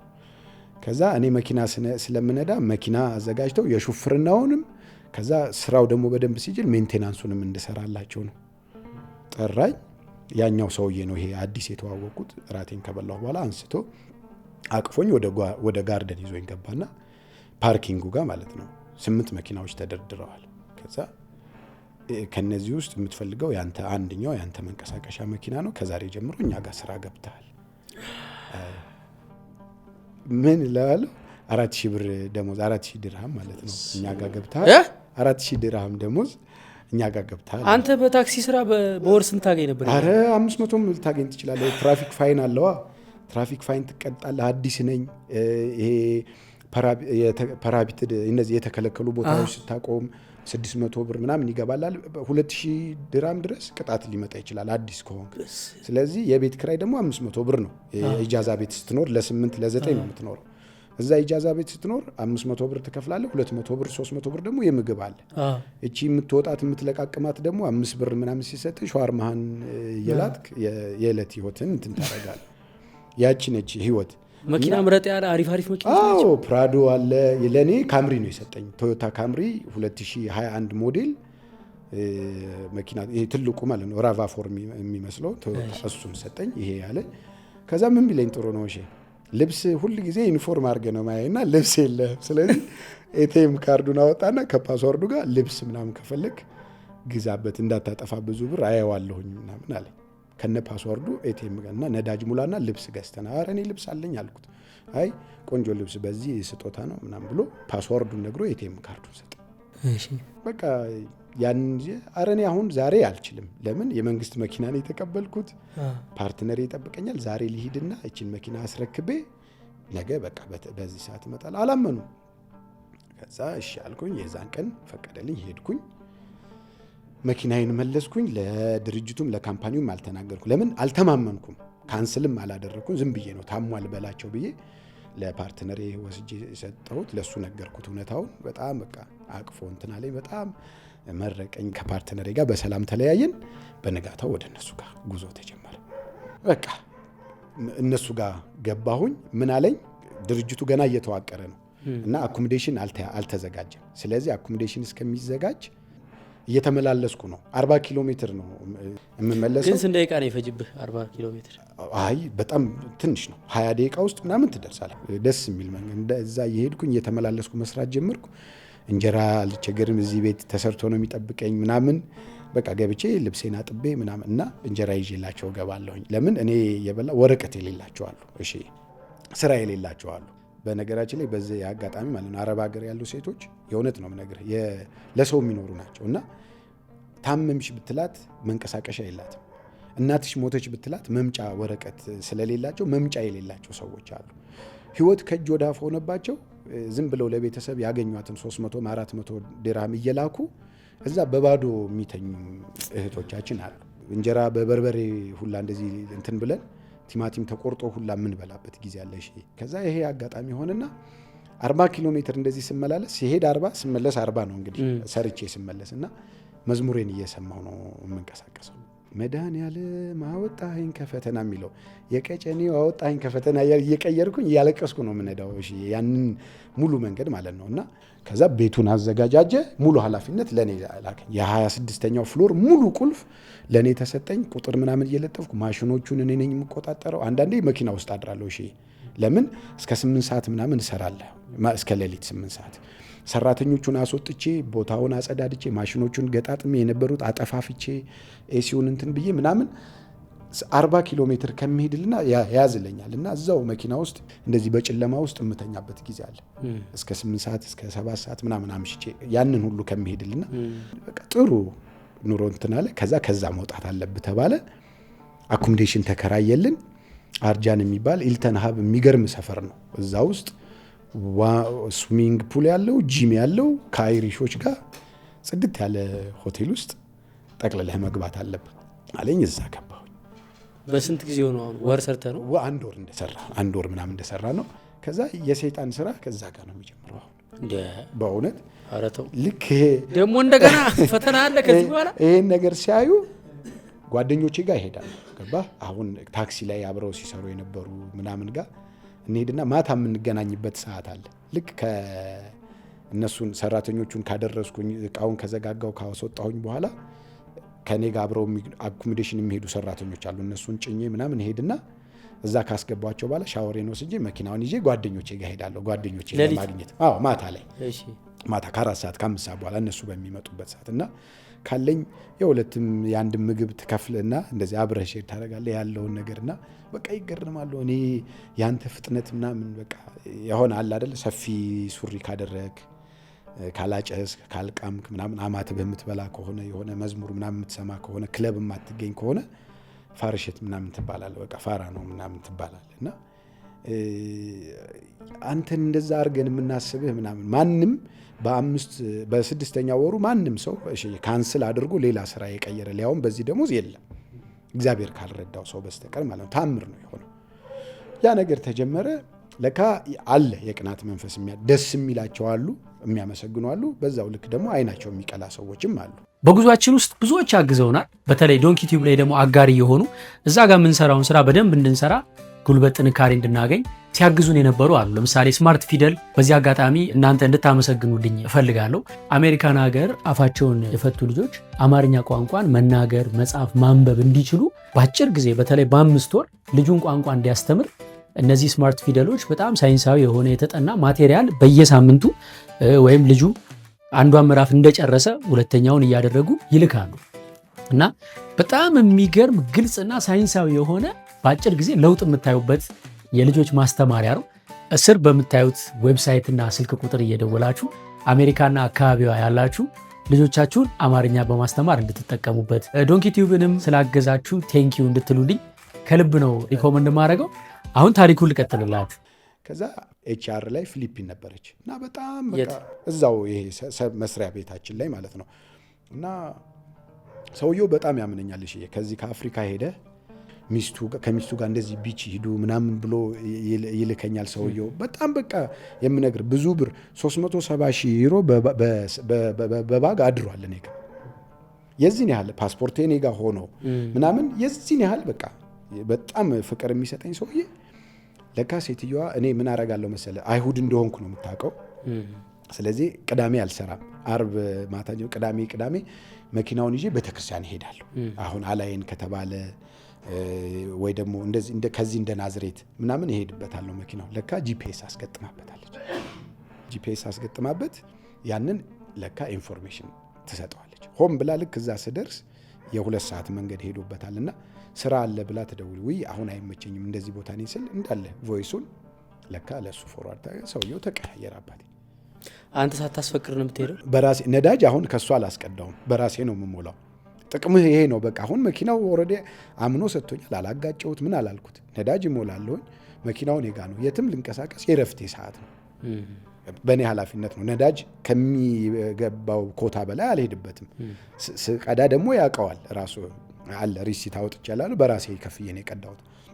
ያባክኳት የ200 ብር የ100 ብር ጠብ አረክ ማለት ብዙ ነው። ታዲያ ለምንድን ነው እሱ እንዳትሄድ በቃ አለ እንዳትሄድ ምናምን ነገር ብሎታል። ከዛ በጣም ጸባዩ ተቀያየረ። ቆይ እንዳትሄድ አለ ለኔ አልነገረኝም። ለሷ ነግሯት እሷ ነች እንደዚህ እኮ ማድረግ የለብህም ትለኛለች። እሺ እኔ መሰለኝ እሷ ከቅናት አንፃር እንጂ እሱ እንትን ያለበት አልመሰለኝም። በኋላ ነው ያወቅኩት። ገባ ይሄንን ነገር እንዳደረገች የጂፒኤስ እንትኗን አገኘኋት። ግን እሷ እንዳትሄድ ተብለሃል ነው የምትልህ ወይስ እሷ ራሷ ልጅ እንዳትሄድ የምትልህ? እሷ ባትሄድ እንደዚህ ጥሩ ነው የምትልህ። ግን ስታገኘኝ ሳሚዬ ምናምን ብላ ነው ሀግ ምናምን ታቅፋለች፣ ሳም ምናምን ነገር ትላለች። እና አሻራ አላደርግም ነበር እኔ አሻራ የለኝም ቶታሊ። ለምን የምገባበት ሰዓት አርፍጄ ምናምን ስለሆነ ከዛ ይሄንን ዩመስት አሻራ ማድረግ አለብህ ምናምን ነገር አለች። በቃ ጸባዩዋ እየተቀያየረ መጣ። ፈተናው በቃ በዛ ጀመረ። ሰውየው መቀየር ጀመረ። 6ኛ ወር ነው ልክ 7ኛ ወር ምናምን እንደሆነ በጣም ተቀያየረ። ከዛ እነሱ ቪዛ እንሰራልሃለን ብለውኛል። ከዛ እሷ ቪዛ አሰራልሃለሁ ብላኝ ፓስፖርትህን አምጣ ብላኛለች። ፓስፖርቱን እንዲመጣና በእነሱ አይዲ እንዲቀየር ፓስፖርቴን ካንስል ማድረግ አለብኝ። ከዛ በፖሊስ ሄጄ ካንስል ማድረግ 45 ቀን ይሰጠኛል። በ45 ቀን ውስጥ እሷ መቀየር አለባት ወደ እነሱ ጋር። ልክ 45 ቀኑ ሊደርስ ሲል ሰውየው ተቀያይሮብኛል። ሆልድ አድርገዋለች 45 ልክ 5 ቀን ሲቀረኝ አም ሶሪ ቪዛ ማሰራት አልችልም ጄርሚ ይፈልጋል አለች። ከዛ ልቀቃል ወጣርቶ ቢሮ ውስጥ ልቀቃል፣ ስራውን ልቀቅ፣ በቃ ደስተኛ አይደለንም ምናምን አለ። ስራውን ልቀቃል። 5 ቀን ስራ ላይ ያጎደልከው ነገር አለ? ምንም ነገር የለም። ከዛ ምን አየው መሰለ እሷ ጓደኛ አላት ቦይፍሬንድ ነገር የድሮ ኤክስ፣ እሱ መኪና ይዞልህ መጥቷል። መኪና ይዞ መጥቶ ያንን ስራ ሊያደርግ ኦልሬዲ ሁሉን ነገር ነግራው መነሻ ሰዓት ምናምን አስፈርሞታል። እንዳለ ላሉት ሰዎች አይዲ ሰርታለች። እኔን ሪጀክት አደረገ። ከዛ ወለልክ ያ ነገር ሲባል 5 ቀን የቀረኝ የት ይሄድ። በዛች 5 ቀን አንዲት ልጅ አለች ስምረት ትባላለች። እግዚአብሔር ለሷ እድሜ ይስጣት። በጣም መልካም ከምነግር በላይ ለኔ ዋጋ የከፈለች ልጅ ነች። ምን አደረገች? በቃ ይሄንን ነገር ተሯሩጠን እንደምንም ብለን እናስተካክለዋለን አለች። የ2 ወር ቪዛ አሰራችልኝ። ቪዛ ላይ አልቃ 5 ቀን ነበር። 5 ቀን የቀረው እሺ። አጠቃላይ 2 አመቱ ሊያልቅ በቃ እሱ ለምን የካንስሌሽኑ ነው እንጂ ከዛ በኋላ መስራት አልችልማ። 45 ቀን ነው የሚሰጥህ። ያን አይፍ በቃ ቀራማ ውስጥ ነው የምትገባው እንትን ውስጥ ነው። ስለዚህ 5 ቀን በዛች ባለች ውስጥ ቪዛ መሰራት አለበት። ልክ 1 ቀን ሲቀረው ነገሮችን አስተካከለች። ያ ቪዛ ተስተካከለ። ስራ ቢፈለግ ከየት ይምጣ? የመጨረሻ ስራ በቃ ጠፋ። የተወሰኑ ቀናቶች ቀሩኝ። ያ ሁሉ ወር ስራ መፈለግ ተጀመረ። እሺ ከየት ይምጣ ስራ? በቃ ዘጋ። ብር ነበረ ሴቭ ያደረገው የለም። እነሱ ናቸው ሰፖርት የሚያደርጉ ካለኝ ላይ ደሞዝህን ምንም አላጠራቀም። ምን አደረከው? ለቤተሰብ ትልካለህ፣ አንዳንድ ነገሮች ታደርጋለህ። በቃ ኑሮ የብኩንነት ህይወት የለም። በቃ ጓደኞችን ስታገኝ የሆነ ነገር ስታገኝ ምናምን እዛ ጋር በምታየው ነገር ወይ ደግሞ ከሌ ቤት ክራይ የለውም ሲባል ቆይ እስቲ ለምን እንትን አለለው ምን ለምን አላግዝም እንደዚህ ትላለህ። ያው ሳትቆም ማለት ነው። ሳትቆም ላቋቁም የምትለው አይነት ነገር አለ። ያ ደግሞ ይጎዳሃል፣ ዋጋ ያስከፍላል። ለምን እያየህ ያደግከው ነገር ነው። ሰው እየተቸገረ መቼም እኔ እየበላው እዛ ጋር ትላለህ። ያ ነገር አለፈ። ከዛ ስራ ከየት ይምጣባት? በቃ ስራ የሚባል እንደገና ጭንቀት ውስጥ ገባ። እንደገና ባዶ ዜሮ። ከዛ ሁሉ ነገር ባዶ ሆነ። ከዛ ምን መደረግ አለበት ተባለ። በቃ እንደምንም እንፈላልግና ኤክስቴንድ እናርግ እንደገና 2500 ድርሃም ተከፍሎ ስትለኝ አስበዋል። ሰው የምትረዳ ሰው ነች፣ የቤተሰብ ኃላፊ ነች። ምንም አይነት ኢንካም የላትም። እሷም ሹፌር ነች። የአላይን ውስጥ ሹፍርና ነው የምትሰራው። ቤተሰብ ወስዳ ጓደኞቿ እህቶቿን ምናምን አስተዋውቀ እነሱ ናቸው የሚረዱኝ። የቤት ክራይ ምናምን አድርገው ናኛ ጋር ሁን ብለው የቤት ክራይ ከምታውቀው ልጅ ጋር አድርጋኝ የቤት ክራይ አስፔዛ ምናምን እየያዙ እየመጡ ነው የሚረዱኝ። እንዴት ላድርግ? የገብርኤል ቀን ነው። በቃ በጣም ከፍቶኝ የገብርኤል ቀን ቲክቶክ እንደዚህ እንገባለን እና በፊት ምን አደርጋለሁ መሰለ ስራ ለሌላቸው እባካችሁ ስራ ፈልጉ እንደዚህ ምናምን እንላለን እና ኑ እኛ ጋር ምናምን እል ነበረ ቲክቶክ ላይ።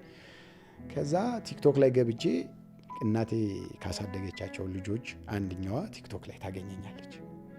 የት ሄዳለች? አሜሪካን ሀገር ገብታለች። እናንተ ቤት የነበሩት? እኛ ቤት ከነበሩት። ከዛ ከ10 ምናምን ዓመት በኋላ እቺ ታገኘኛለች ቲክቶክ ላይ። አድራሻዬን ትወስዳለች። ከዛ ዳይሬክት ደወለች። ስለ እናቴ ያወራን። የገብርኤል ቀን ነው። አላይን ሄጄ ነው ገብርኤል ላነግስ በትራንስፖርት ነው ሄድኩት በባስ ያን ሁሉ እንትን ያለ ከዛ በባስ ሄጄ እነሱ ጋር ጓደኛዋ ቤት ምስር ሰርተው ምናምን ምስር ወጥ በጣም የተለያየ ሰርተው ተቀበለች እቺ ያልኩ ጓደኛዬ ማለት ነው። ከዛ ከሷ ጋር አወራን በቃ ኮንታክት እናደርጋለን ምናምን አሉ። እየገሰገሰ ነው ጊዜው። ይሄ የሁለተኛው ወርም ቪዛ ኤክስፓየርድ ሊያደርግ ነው። ስራ የሚባል ነገር የለም። ከዚህ በኋላ በቀጥልም ስራ እንደማላገኝ እርግጠኛ ነኝ። ያለሁበት ነገር ጥሩ አይደለም። እሺ ከዛ ምን አደረኩኝ? ከሷ ጋር ማውራት ጀመርኩ። ከሷ ጋር ስናወራ እኛ ለምን አንጨርስልህ ማለት ወደ አሜሪካ እንወሰድ። አሜሪካ ያሉት አዎ ሁለቱ ይነጋገሩና አሜሪካ ለመሄድ ግን አሜሪካ ለመሄድ ምን ማድረግ አለብኝ? ሪፊውጂ ውስጥ መግባት አለብኝ። ስደተኛ ካምፕ ወይ ግብጽ ወይ ኬንያ ወይ ካምፓላ ኡጋንዳ ወይ ሳውዝ አፍሪካ። ስለዚህ ጓደኞች ነበሩኝ የካምፓላ ከነሱ ጋር ኮንታክት አድርጌ ስናወራ ለምን እኛ ጋር አትመጣም አሉ። ከዛ ቪዛ ተላከልኝ። አረ እንደዚህ አግኝቻለሁ ተባለ። በቃ ሂድ ተባለ። በቪዛ ነው የሚኬደው? በቪዛ ነው። አዎ ካምፓላ የምትገባው በቪዛ። አንድ ቀን የቀረኝ በኔክስት ዴይ ቀራማ ውስጥ ገባለሁ። ቪዛ ኦልሬዲ እያለቀ ነው። በቃ ሽኝት አደረጉልኝ። ያላቸውን ገንዘብ ምናምን አወጣጡ። የተወሰነች ገንዘብን ጭፍጫፊ ነገር ነበረች። እነሱም የተወሰነ ነገር ድጎማ አድርገውልኛል። እነዛ ማለት ነው ልከውልኛል አሜሪካ ያሉት። አዎ ከዛ $700 የቤት ክራይ የ3 ወር ኡጋንዳ። አዎ ለምሳሌ እኔ ፕሮሰስ ጨርሼ ሊሄድ ስል ይሄንን ሙሉ ዕቃ ላንተ ለኔክስት ላለው ሰው ነው ጥዬ የሚሄደው። ስለዚህ የቤቱን ዕቃ ዋጋ ምናምን ይተመንና ያቺን $400-500 ይዞ ነው የሚሄደው ሰውየው። ባዶ እጁን አይሄድም። $700 መላክ አለበት ይባላል። አንስቼ $500 ወደዛ ተላከ። $200 የቪዛ ተብሎ $60 ነው። ግን ከነ ኢንቪቴሽኑ ከነምኑ $200 ይፈልጋል። እሱን ተደረገ። የቲኬት $400 አካባቢ ይፈልጋል። ያንን አደረኩኝ። ተነስቼ ከዱባይ ወደ ኡጋንዳ ከዱባይ ወጥቼ ወደ ኡጋንዳ ካምፕ። እንግዲህ እቅድ ከኡጋንዳ ወደ አሜሪካ ለመሄድ በ7-6 ወር ያልቃል። አሁን ጭራሽ ኢንተረስቲንግ ሆነ ታሪኩ። እሺ ልክ እዛ ገባሁኝ። እሺ እዛ ለመኖር የቤት ክራይ ኦልሬዲ ተከፍሏል። ግን እያንዳንዱ ሰው ስደተኛ ነው። የ4 ዓመት የ3 ዓመት ስደተኛ ነው በብዛት። እሺ ማክሲመም 400 በቃ የመጨረሻውን በጣም በከፍተኛ በትንሹ ከተባለ $400 ያስፈልጋል ለመኖር። ለምን $150 የቤት ክራይ፣ እሺ $150 ደግሞ የምግብ፣ እሺ ከዛ በኋላ ያለው ደግሞ ለትራንስፖርት ለምናምን የሚባሉ ነገሮች አሉ። ለወረቀት የሚባል አለ። አሳይለም ስትሄድ ኦፔን የሚባል አለ።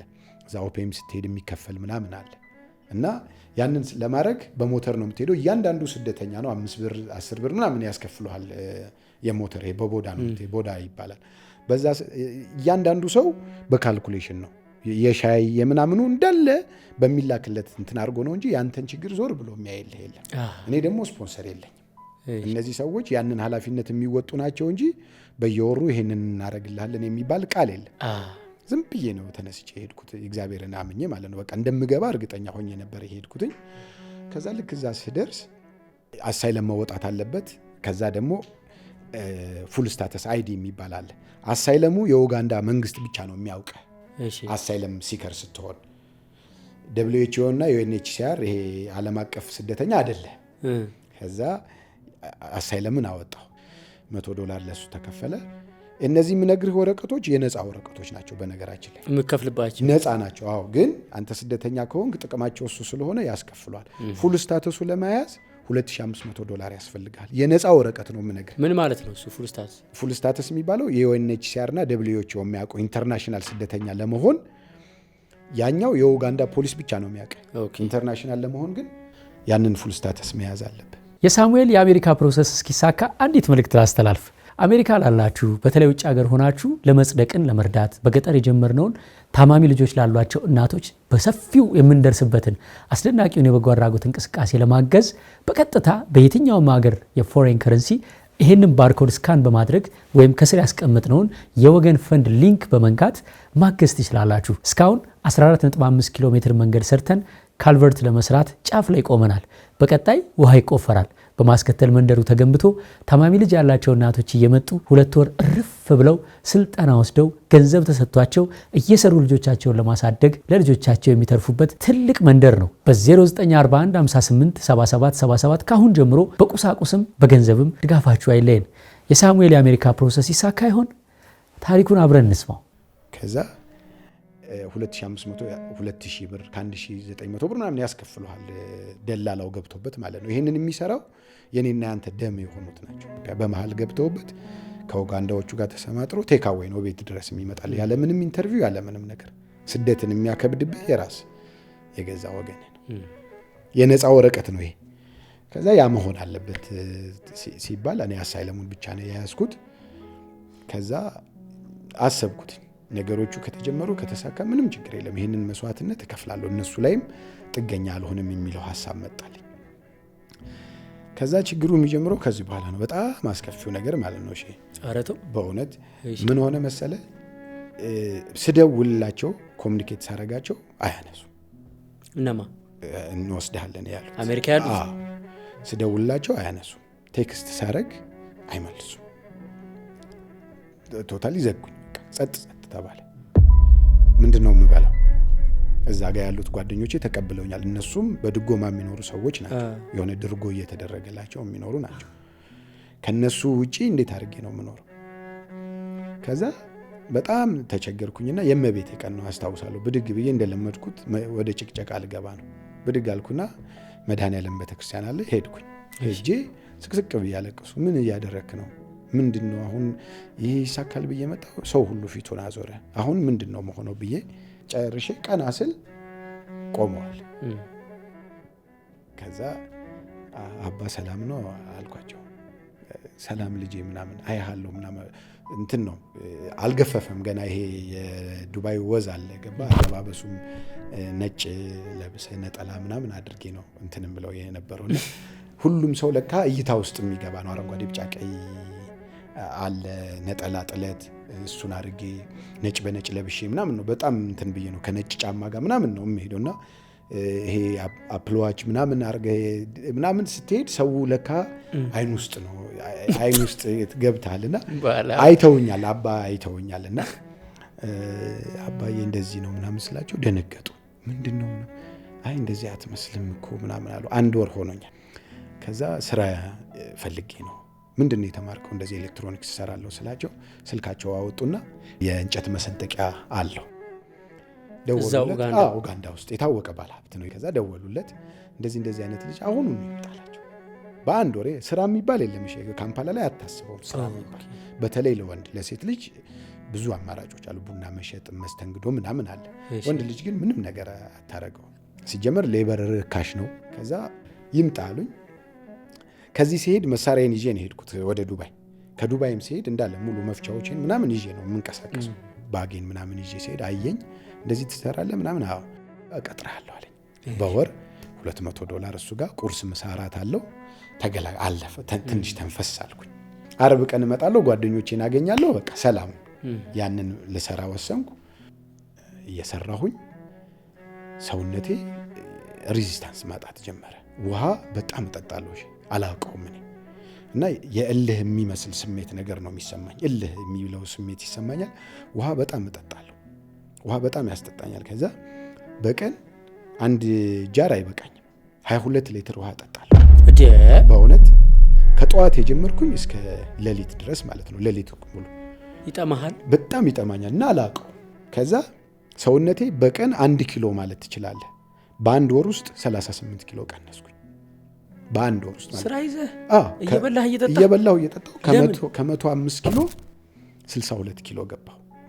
ጭንቀት ነው? ስትረስ ነበረብህ? ስትረሱ አለ። አንን አላወቅኩትም። እዛ ጋር ምልክት አሳይቶ የነበረ ስኳር 684 ገብቷል። ሃይ ብሎ 700 ስኳር ለካ ገርሽቷል ሰውነቴ። ለካ ውሃ ምናምን የሚያስጠጣኝ የነበረው እሱ ነው። ሰውነቴ መውረድ ጀመረ። በቀን 1 ኪሎ በለው በቃ። እሺ እያደር በጣም ከሳለው ሰውነቴ ሬዚስታንስ አጣ። ልወድቅ ምናምን እላለሁ አላውቀው። ሄጄ ቼክ ሳረግ 700 ደርሷል። ሃይ ነው የሚያሳየው፣ አያነብም። በባዶ ሆድ 600 እና 584 ነው የሚያነው፣ በባዶ ሆድ ማለት ነው። ትንሽ ከበላሁበት ከዛ ያንን ውሃ ጠጥቼ ማታ የሚሸናው ሽንት 1 ባሊ ሙሉ ሽንት ነው የሚሸናው። ያ የሚወጣው ሽንት እርሾ የእናቶቻችን እርሾ የለም እሱ ነው እና ሊጥ ይሰራል እንደዚህ ዙሪያው አረፋ ደፍቆ ሊጥ ይሰራል እንደዚህ ከፍቶ ሊወጣ ነው የሚታገለው። ሳሙኤል ስኳር ከመታመሙ ጋር ተያይዞ ግን አንድ መልእክት ነግሬያችሁ ወደ ታሪኩ እንመለሳለን። እኛ እጅግ በጣም ለየት ያለ በተለይ ለስኳር ታማሚዎች ተስማሚ የሆነ ጤናን የሚጠብቅ ከገብስና ከሌሎችም እህሎች የሚዘጋጅ ድንቅ የገንፎና የአጥሚት እህል ለገበያ አቅርበናል። ጥራት ላይ ምንም ስለማንደራደር ምርቶቻችን በንጽህና የሚዘጋጁ ናቸው። በተለይ ነፍሰ ጡር ሴቶች መውለጃችሁ ሲደርስ ቀድማችሁ ብታዙን ከበእናት እጅ ባልትና ቆንጆ የአጥሚትና የገንፎ እህል ታገኛላችሁ። ውጭ ሀገር ላላችሁ በዲኤችኤል ያላችሁበት ድረስ መላክ ጀምረናል። በ0970 08 66 08 የበእናት እጅ ባልትና ምርቶችን ዛሬውኑ ቅመሷቸው። በትዕዛዝ ብቻ እናት ለልጇ የምትጠነቀቀውን እንጠነቀቃለን። ወደ ሳሙኤል ታሪክ እንመለስ። ሽንት ቤት ውስጥ እኔ ከሸናው ሳሚ ነው የሸናው ይባላል። ለምን ቁጫጭ አሉ አይደል የስኳር እንደዚህ እነሱ መተው ይወሩታል። ሙሉ ስኳር ነው የሚወጣው። ከዛ እንትን ያደርጋል እንደዚህ ገላህን ከነካህ የሽንቱ ፍንጣቂ ገላህ ያሳክክና እንዳላርጅክ ይሆናል። መርዝ ነው ይዞ የሚወጣ። ከዛ ያንን አየ በቃ በጣም የሚታገሰውን ያህል ታገሰኝና አቅም ምናምን እያነሰኝ ስለሆነ ሳሚዬ በቃ አንደኛ ወረቀት የለም ያለ ወረቀት መስራት አይችልም። አይዲው ማለት ነው። በአሳይለም ስራ መቅጠር አይቻልም። ኮምፕሌንም እየመጣብህ ነው። ስራውን በአግባቡ እየሰራ አይደለም ምናምን ተብሏል። ውሃም በጣም እንትን እያልክ እየተቸገርክ ነው እንትን የምትለው በቃ ከዚህ ጋር ይብቃን አለኝ። ተባረርኩ። ከዛ ስራ አባረረኝ። ወጣሁ። ከዛ ምንድነው መሆኑ የሰራሁባት ትንሽ አለች $200 ሲልክልኝ 100ዋን ለነሚጣዬ ይልካለሁ። ባገኘኋት አጋጣሚ 100ዋን ይይዛታለሁ። ስራ ግን እሰራለታለሁ የነበረው የሚገርምህ እንደዚህ ቲቪ ምናምን ሲለኝ እሰራለትና ብር አገኛለሁ። አሳ መጥበሻዎች ምናምን እጠግንለታለሁ፣ ቴሌቪዥን እጠግንለታለሁ። እንደዚህ ያለውን እጠግንለት ስለነበር ሳንቲም ይሰጠኝ ነበር ሰውየውና ደንበኞቹ ይጃሉ። ከተማዋን በቃ መውጫ መግቢያዋን እንዳለ በላኋት። ርካሽ ዕቃ የሚሸጥበት የተጣሉ ዕቃዎች ወደ 6 ማሽን ይሄ ማይክሮዌቭ ተጥሎ የነበረ እሱን ሚዛኖች ምናምን ጠገንኩለት፣ አስተካከልኩለት። ጥሩ ስራ ሰራሁለት። ግን አቅሜ የሚባለው የሚያስፈራ ነው። ከዛ በነዛ ሳንቲም ከደሞሴ ደግሞ ትንሽ ድጎማ ይሰጠኝ ነበር። ያቺን ሳንቲም ይዣለሁ። ከዛ ምን አደረግኩኝ? አሁን ይሄንን ሳንቲም ይዣለሁ። ከዚህ በኋላ የሚረዳኝ ሰው የለም። ሁሉም ጋር ንክት እያደረግኩ እንትን ከምል መጨረሻውን ማየት አለብኝ። አትሊስት ስፖንሰር እስከማገኝ የመጨረሻው ጠብታ ድረስ መጋፈጥ አለብኝ። እንደዚህ ሆኜ ወደ ሀገር ቤት አልገባም። ወደ ዱባይም ደግሞ አልመለስም። ካንስል አድርጌያለሁ። ስራ የለም። ስለዚህ ምንድነው ማረገው አልኩኝ። የራሴን ስራ መስራት አለብኝ አልኩ። ከዛ ያቺን ብር ይዣለሁኝ። ትንሽዬ ብር የሰራሁባትን ደሞዜም ሰጥቶኛል። ላይቭ ላይ ገብቼ የሚካኤልን መዝሙር ምናምን እየሰማው አለቅሳለሁኝ እኔ። ከዛ አንዲት ሴት ትገባና ለምንድነው በቃ የሚካኤልን ነገር ጠይቀውኝ የሚካኤልን እያወራሁ ነው፣ ስለ ሚካኤል ያደረገልኝ ምናምን እያወራሁ ምንድነው እንደዚህ ስለ ሚካኤል የምታወራው? ነው የሚካኤል ልጅ ነኝ ትለኛለች። የት ነው የምትኖረው? እንደዚህ ካምፓላ ምናምን። ከዛ እኔ የአሜሪካን ሀገር ነው የምኖረው፣ ለማንኛውም ስልክን አስቀምጥልኝ በኋላ አወራሃለሁ፣ እሺ ስለ ሚካኤል ስታወራ ደስ ስላለኝ ነው አለችኝና ስልኬን አስቀመጥኩላት፣ በቲክቶክ ማለት ነው። ከዛ እግዚአብሔር ይስጣት ማታውኑ ደወለችልኝና ምንድነው አለች። ያለውን ሁሉ በቃ እንደዚሁ እንደ ጨዋታ ስንጫወት ነገር ያለውን ሁሉ ምናምን ስነግራት አለቀሰችና ከዚህ በኋላ እናትህ ነኝ ብላ ብር ላከችልኝ። $100 ነው ምናምን። ከዚህ በኋላ ባገኘሁት አጋጣሚ እኔ እረዳሃለሁ አለችኝ። ኔክስት ዴይ ደግሞ ላይቭ እንደዚህ ስገባ ዱባይ የምታውቀኝ ልጅ ነበረች፣ እንደዚህ ስራ ስንፈልግ ምናምን ማቀ 15 ዓመት ስደተኛ ነች። የት ግብጽ ነው የምትኖረው። አየችኝና አለቀሰች። የሰውነቴ በጣም በቃ ልሞት ደርሷል፣ ይሄ እንደዚህ ተጣብቋል፣ እሺ ጠቁሯል፣ በጣም አስፈራለሁ፣ በጣም ከምነግር በላይ በጣም ነው ማስፈራው። እና ፎቶዎቹ ብታያቸው በጣም ነው ማስፈራው። በቃ አሉ ፎቶዎቹ፣ ቪዲዮዎችም አሉ፣ የውጤቱም አለ የበሽታው ምናምን እና የበፊቱም ደግሞ ፎቶ አለና የዛን ሰዓት በጣም ያስፈራል። በቃ ሞት በቃ። ከዛ ያንን አየች፣ በጣም አለቀሰች። አሁኑኑ ስልክ አስቀምጥላ በቪዲዮ ደወለችልኝ፣ አወራን። ያለውን ነገር ስነግራት ሰው ቤት ነው የምትሰራው። ምን አለችኝ? $2000 ኪሴ ውስጥ አለ እና እንደው ለአንዳንድ ነገር ይሆንላል $1000 እኔ እልክልሃለሁ አለች። ሳሙኤል በቲክቶክ ላይቭ በችግሩ ሰዓት እንዴት እንደተጠቀመ ሲያወራ እኔ ደግሞ ከምንሰጣቸው የዲጂታል ስልጠናዎች መካከል የቪዲዮ ኤዲቲንግ ትሬኒንጋችን ትዝ አለኝ። በዚህ በክረምቱ በተለይ በልዩነት ትምህርት ለጨረሱ ተማሪዎች በክረምት የቪዲዮ ኤዲቲንግ ትሬኒንግ እኛ ጋር እንዲወስዱ ቆንጆ ትሬኒንግ አዘጋጅተናል። ቪዲዮ ኤዲተር መሆን ማለት ለቲክቶክ፣ ለዩቲዩብ፣ ለሚዲያዎች፣ ለትልልቅ ካምፓኒዎች ታሪካቸውን መናገር፣ ዶክመንተሪዎች መስራት ነው። እኛ ጋር ስትመጡ መሰረታዊ ቪዲዮ ኤዲቲንግ ብቻ አይደለም የምናሰለጥነው። እኔ ራሴ በአካል የምሰጠው አንድ ክላስ አለ። እሱም ስቶሪ ቴሊንግ ወይም ታሪክን መናገር ይባላል። መደበኛ የሆኑ ታሪኮችን ከፍ አድርጎ ሚሊዮኖች እንዲወዱትና እንዲያዩት አድርጎ እንዴት መናገር ይቻላል የሚለውን በጣም የሚያስደንቅ የአንድ ሙሉ ቀን ኮርስ ተጨምሮበታል። ይህን ሁሉ በአንድ ክፍያ በ0975 51 63 60 እየደውላችሁ የክረምቱ ወንበር ሳይሞላ አሁኑኑ ደውሉና ተመዝገቡ። አስገራሚው የሳሙኤል ታሪክ ይቀጥል። $1000 ላከችልኝ። የዛ የሰራሁበት አለ፣ ከአሜሪካ ደግሞ የላከችልኝ አለ። ያንን ያዝኩኝና ወረቀቱን ባወጣ ወረቀቱን አልበላውም፣ አይዲውን ምንም አያደርግልኝም። ስለዚህ መስራት አለብኝ አልኩና ትንሽዬ ቤት አፈላልጌ ተከራይቼ ሬስቶራንት ከፈትኩኝ። ሬስቶራንት? አዎ፣ የምግብ ቤት፣ ትንሽዬ የምግብ ቤት። እሺ። ከዛ እቃዎችን ያገለገሉ እቃዎች ምናምን አሟላሁኝ፣ ጁስ መፍጫዎች ምናምን አሟላሁ። ከዛ ራሴ እያበሰልኩኝ ምግብ መሸጥ ጀመርኩ። ያበሻ ምግብ አቅም ማነስ ምናምን አለ። እንደዚህ እየተንቀጠቀጡ ቁምጣ ነው ማድረገው። ቁምጣዬ እየወረደ እሱን እንትን ጥብቅ አድርጌ አስሬ ያንን እየሰራሁኝ ራሴ ጠረጴዛ እየወለወልኩ ራሴ እጅ እያስታጠብኩ ራሴ እየከተፍኩ እያበሰልኩኝ ጥብስ፣ ሽሮ፣ ትሪፓ ደግሞ ይሄ ምንድነው የሚባለው ምላስ ሰንበር፣ እሱን መሸጥ ጀመርኩኝ። ለቡና ደግሞ አንድ ኤርትራዊት ይዘውልኝ መጡና ከቤተ ክርስቲያን ያመጣናት ማንም የላትም እና እርዳት ሲሉኝ የቡና እቃ ሙሉ ገዛሁኝና $300 አካባቢ አውጥቼ እሷን እዚህ ጋር መተሽ ስሪ ያልኳት። የሚቸግርሽ ነገር ካለ በነፃ እዚህ ስሪ፣ ቤቱ ይለምድልኛል አልኩ። መጠጦች ያስገባው ፍሪጆች ገዛሁ። አንድ የቁም ፍሪጅ፣ አንድ የጎን ፍሪጅ ገዝቼ ስራዬን ጀመርኩኝ። እዛ ደህና እየሰራ እየተንቀሳቀስኩኝ ሰው የወረት ነው 7 ወር ያንን ታገልኩኝ። ራሴ እየከተፍኩ ራሴ ጠዋት መዝሙሬን ከፍቼ ሻማዬን አብርቼ እያጸዳሁኝ ህመሙስ አለ። 7 ወር ሙሉ አለ እንዴ? አለ። ህመሙማ በጣም በቃ ጭራሽ እየባሰ ነው። እንደዚህ ልንዝናና ስንወጣ 2 ሊትር እንደዚህ ይዘውልኝ ነው ጓደኞች የሚወጡት። እሱ አልቆ እንደገና ግዢ እጠጣለሁ። ስገባ ጃር እንደዚህ መቅዳት አይደለም፣ እሺ የእውነት ነው የምነግርህ። እንደዚህ ጃር አንስቶ እስከ መጠጣት እየጠጣው ይጠማኝ። ሰውነቴ ይችላል። 7 ወር እንደሰራው አልቻልኩም። በቃ አልቻልኩም። ገበያውም በጣም ቀዘቀዘ። የቤት ክራይ ከፍላለሁኝ፣ የምግብ አለ፣ የክራይ የውሃ አለ፣ የመብራት አለ። ያንን ብቻዬን ነው ውሃ እየተሸከምኩ ምናምን እያመጣሁ እየሰራሁኝ ነው እንትን ያልኩት። አልቻልኩም። በጣም ሲቸግረኝ በርካሽ ዋጋ እሱን ሸጥኩት። ያቺ የሸጥኩባትን ሳንቲም ያዝኩኝና በቃ የመጨረሻ ሰዓት ሱባኤ መግባት አለብኝ ብዬ ተነስቼ ሱባኤ ገባሁኝ። የት? እዛው ብሎባ ይባላል፣ ዋኪሶ ኪዳነ ምሕረት ገዳም አለች። ተነስቼ እዛ ገባሁ። ጸጉሬ ተላጨሁት። በጣም ነው ማስፈራው፣ ከምነግርህ በላይ በጣም አስፈራለሁ። እዛ የአብይ ጾም ነበረ፣ ፍስለታን ገብቼበት ነበር እዛ። ከዛ የአብይ ጾም ሲመጣ የአብይ ጾምን ገባሁበት። ሙሉውን ፍስለታ ገባሁኝ። ልክ 20 ወር ከ20ውን ቀን ተቀምጠን 10ዋ ቀን አካባቢ ስትቀር እዛ የምትመጣ ልጅ አለች፣ እንሙ ትባላለች። እግዚአብሔር እድሜ ይስጣት። አለምዬ የምትባላለች። እነሱ አዩኝና አዘኑ። የዚች የእሙ ባለቤቷ ጥሩ ሆቴል ላይ ነው የሚሰራው። ሄዳ ስትነግረው ይምጣ እስቲ ልየው ይላታል። ማናጀሩ ህንዳዊው ጋር ወሰደኝ።